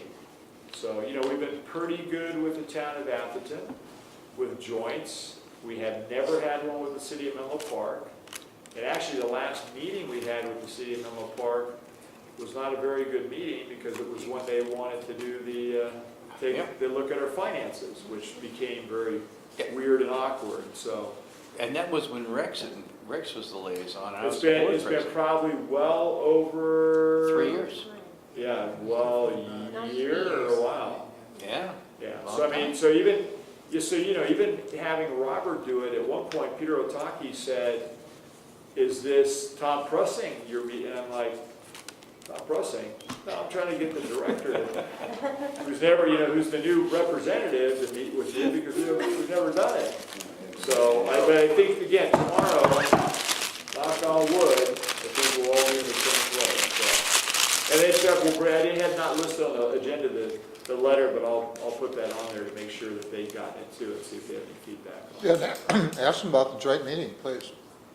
And Oh, just to be fair, you know, they've always resisted that whole joint meeting thing, so we'll see. Harold, Yes, sir. if you could, like, email me something and I'll send it to Marcy and we'll get whoever that person, that group is, that's the North Fair Oaks. Oaks, yeah, North Fair Oaks Commission, Community. Yeah. Community Commission or whatever it is. Yeah, and it's appointed by the Board of Supervisors. Yeah, I mean, like I said, I mean- they've turned all the power and control Yeah, over those folks. they really have. In any case, if it had just been the letter on the response routes, we would have done a joint signature. But it seemed like the meetings, I was combining it, and it just didn't work right. So I talked to the chief about it, and we decided to do one signature, and that's why it evolved that way. The second It just thing, gives them an out, like Alex and, you know, saying, well, this is going to the mayor, you know? It just gives them, their city managers and town managers kind of an out. We're saying, well, this was by the board president, so we need to forward this to the mayor. you well, know? see, in the sense, the chief would normally contact the city manager. I didn't even send my letter to the city manager. I just sent it to the council members. Yeah, well, you're doing this. It's kind of like dealing with Menlo Park anyway. One more thing, I have a president's report, and that is that Cynthia Bosworth, who was the resident representative for the Finance Committee. EPREP. EPREP, yeah, sorry, Emergency Prep, has resigned because of the illness of her mother, and I'm going to nominate a new representative, and I'd like to follow the new process that we just passed tonight, and at the June meeting, propose a member. That being said, I have nobody in mind, and so Virginia or Robert or Rob, if any of you have somebody who'd be interested, let's get them working using the new procedure, and we'll go Well, from aren't we there. supposed to So the have big process is we need to do advertising. Right. Michelle, you're interested? Well, that's, You raise your hand? What? You're interested? But I think we only have to do it for 2 weeks or something, right? Yeah. So that's what I said, that I'd like to get going on that and have enough time that we get. we won't close that door. Okay. We can move to director's reports. Robert, do you have anything? No, sir. I'm But good. tomorrow, hopefully, you got something. I got something to say tomorrow, yeah. Well, better be for June. Okay. Rob? Well, I've been working with the California Special Districts, the Legislative Committee, and there were a few bills, preferably the one on the RDAs. They're getting kind of close. It looks like it's in committee, and they're really trying to push it out because Governor Brown in 2011 had stopped the RDAs, and now these larger cities are trying to bring them back. And the problem with us is that they're going to try to take part of our property taxes. So that, I would say that, and something concerning water rights, which we're not really dealing with, but that's the main thing, is the RDA, and then forcing us to contract first with union represented contractors. That bill's trying to go through, and it looks like that's stuck in committee. So that's about the two major bills. And, you know, that's about it. I want to go home. Rob, is that the project labor agreement stuff? Is that what they're talking about? Yeah, they're trying to force any type of government facilities that you've got to go to contractors that utilize union workers. Yeah, okay. Which there's not enough around anyway. Well, that's, So that would just how are you kill going to us. know that? I It's mean, gonna kill us completely not doing anything. so those were the only two that I felt. And RDA's about housing now, right? That's their whole Well, focus. it's these large cities that are trying to take a percentage of our property Right, taxes steal the money. to put it into another fund. As I understand, though, I didn't Talking read, about the I didn't read the RDA. whole bill. They were saying that the special districts would not lose their portion of the property tax. Yeah. Well, if you sat through one of the I committees. got a bridge I could say. Right, it's kind of like, we wouldn't do anything, because what is it, major cities? The Metros? lobby group, Yeah, they're heavily involved in this, because of course, they don't want to lose, whatever their percentage is. well, they're losing it now. Right, so it's kind of like a double dip that they're trying to get. Virginia, do you have a report? Yeah, just two really quick things. One, Harold referred to this earlier in the evening about the Century Club, and basically it's a ladies' club up in San Francisco, and I was helping them with some of their programming, and we had invited Harold to come and speak about California Task Force 3. He just did a quick presentation. The whole talk was actually scheduled during the fires in the North County, so they were very interested in it. And most of the women there are from the task force area. So I think it was very enlightening for them to hear about what we did. And I don't know, I thought Carol did a great job. Thank you. That was a interesting challenge to get around a 135-year-old building with limited ADA. And exiting on the street in San Francisco, what is it, Sutter Street during traffic? Sutter Let Street. me tell you, that was Like freeway. it wasn't roadkill, you know what I mean? There was a lot of challenges that day. Ramps way beyond ADA, it was something. Oh, yeah, you must have Right, been going we uphill and, represented the huh? district well, Ah, gosh. and everyone Little knows elevator, what to say. the metal And the gate. other thing that I'm No. involved with is another Girl Scout project, and I'll be at Hillview, and I think the chief will be there as well. Next week. Mayor Otaki to deal with, talk to an assembly of kids. I think it's Laurel School, up around Laurel, on I think the 21st, about earthquake preparedness. So we're looking forward to that. But that's pretty much it. And we had one task force meeting on the Alameda, about the Alameda Santa Cruz Avenue corridor, and we're continuing to have those meetings. Okay. Thanks, John Johnson, for attending those meetings as well. And by the way, if you all go to the Menlo Park Chamber page, there's a survey on there about Oak Grove and the configuration of the streets with the bicycle lanes. So there's a survey, you may want to weigh in. Where are they going to put the tunnel? It's on the city website? It's on the Chamber side. Chamber. Yeah. Where are they going to put the bike tunnel? No, that's further down, right? Oh. So this is that we sat and we backed it, that Oak Grove would be, used by more bicycles because of the car volume. The only kind of crazy thing is if you look at, if you drive up, how you, all of a sudden your facing would run if you kept going straight into the turn lane. So they've done a bunch of jockeying around on the street that's a little goofy, but A lot of I'd green, rather have bikes on Oak Grove than on Ravenswood, a so lot of green paint? a lot of green, well, it's coming A lot of green. after the test, so we'll see. I had a bunch of small things. I'll just say them very quickly. One is 3 weeks ago, I taught the Get Ready class in East Palo Alto, which we're doing. And last Saturday, we had a meeting of the group that Robert heads up, and the group is making great progress. It's got a number of things planned out that are coming up and so forth. And they're about to organize a training for all the neighborhood leaders and so forth. So I'm very proud of the progress there.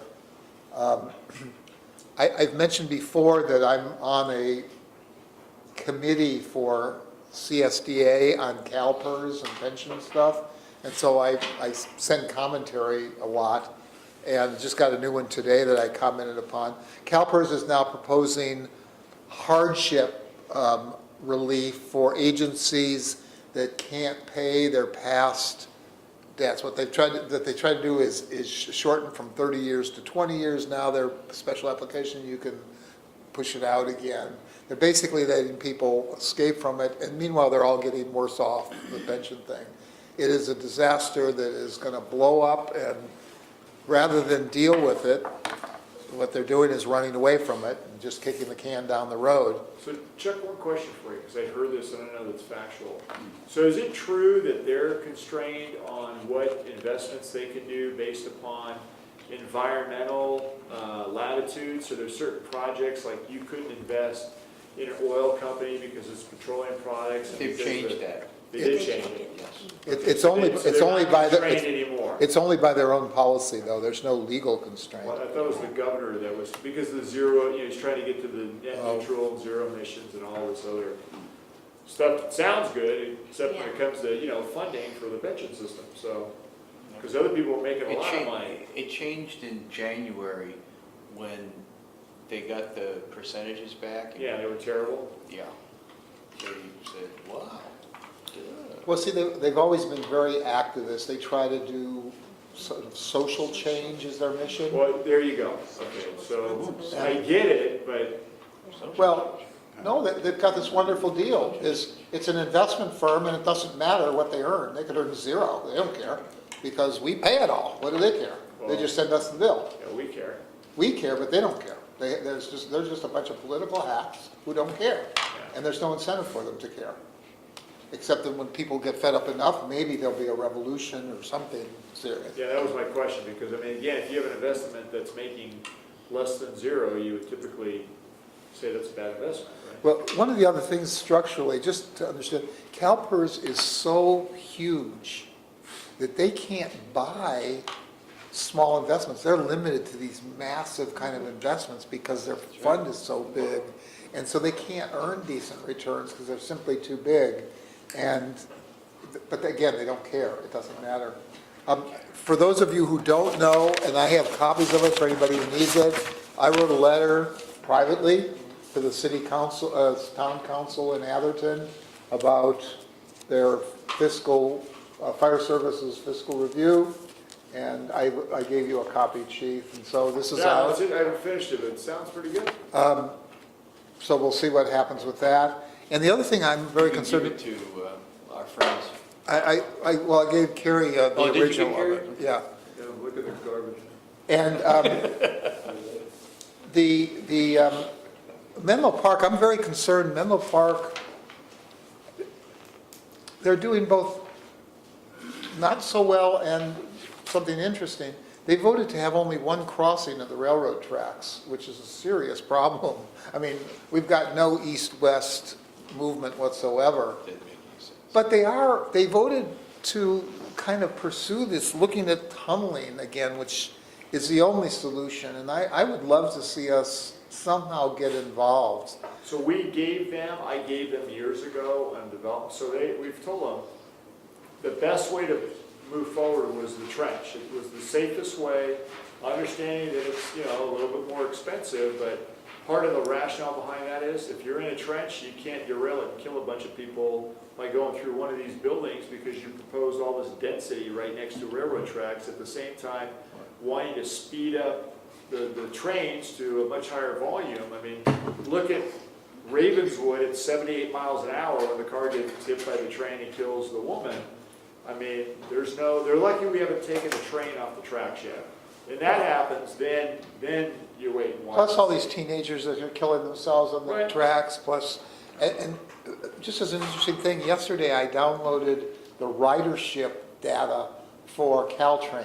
Yeah. It shows that from Menlo Park, on a typical weekday, the average weekday was less than 1,800 riders. That meant that there were if they are all commute people, which they're not, but if they were all commute people, there's no more than 900 residents getting on and 900 residents coming getting off.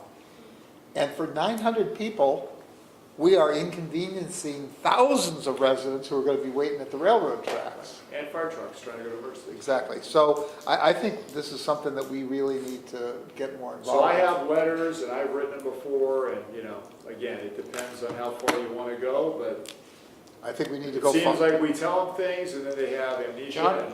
John and I were at that last trenching thing where we were trying to do that. Yeah. And, We both agree. we put our little sticky on what we wanted to have. Yeah, and they keep Well, saying, it's but too to Chuck's expensive, point- they've never costed it out. Tunneling, is too expensive. That's extremely expensive because of And that's ventilation the major system. decision You maker. gotta have escapeways, I mean, that's a huge deal. But you can dig a trench in the ground and drop it after the creek, and actually the windows can be above the height of the trench, and then dip it down when you get to the crossings. That isn't rocket science, you know what I mean? That's actually relatively simple to do. Just the Eurostar, So, the okay. tunnel train that goes from England to Paris, it's trenched. You're going under the channel, but Yeah. it's a trenched system. So I And they're going I 110 agree with miles. you, and I think we agree, but like I said, I mean, if we could lower the number of crossing deaths, that would be great. Okay, any proposed agenda items? Anybody? Public comment number 3, Oh, we're and, You want me to go outside and And check? there's no one on the repeater either, it's after 1 AM. okay.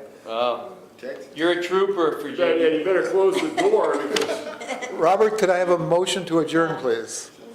Well, are we going back we to can close Second. session. I know. Oh, Wait, yes. we have, Go into closed session. yeah, we were supposed to adjourn the closed For session. just a few minutes, but Director Carpenter equally was supposed to be kind of involved, but Yeah. I can carry my own Okay. water, and Virginia's well aware of No, it. we'll have to do this. Well, if you can help me do that, then I think we'll be able to take Yeah, care of Tim it. should stay, Okay. Kathy can go, Michelle So can we gotta go. go into closed session. Okay, so I'm gonna, Michelle, she gets something. So I think what we can do here is adjourn to closed session. You could say that, and I'll note the time, and then I'll turn off the recording devices. And then when you're finished with closed session, then you adjourn back to open session. I do a roll call, and then there'll be reportable action if any. If none, that's fine, and then you can adjourn. okay. So we're So we're adjourning. adjourning to Are we closed adjourning right now? We're adjourning to closed session. Closed session at 11:04. It shouldn't take long. Okay, Let her turn off this stuff. So you don't want help to? and Nah,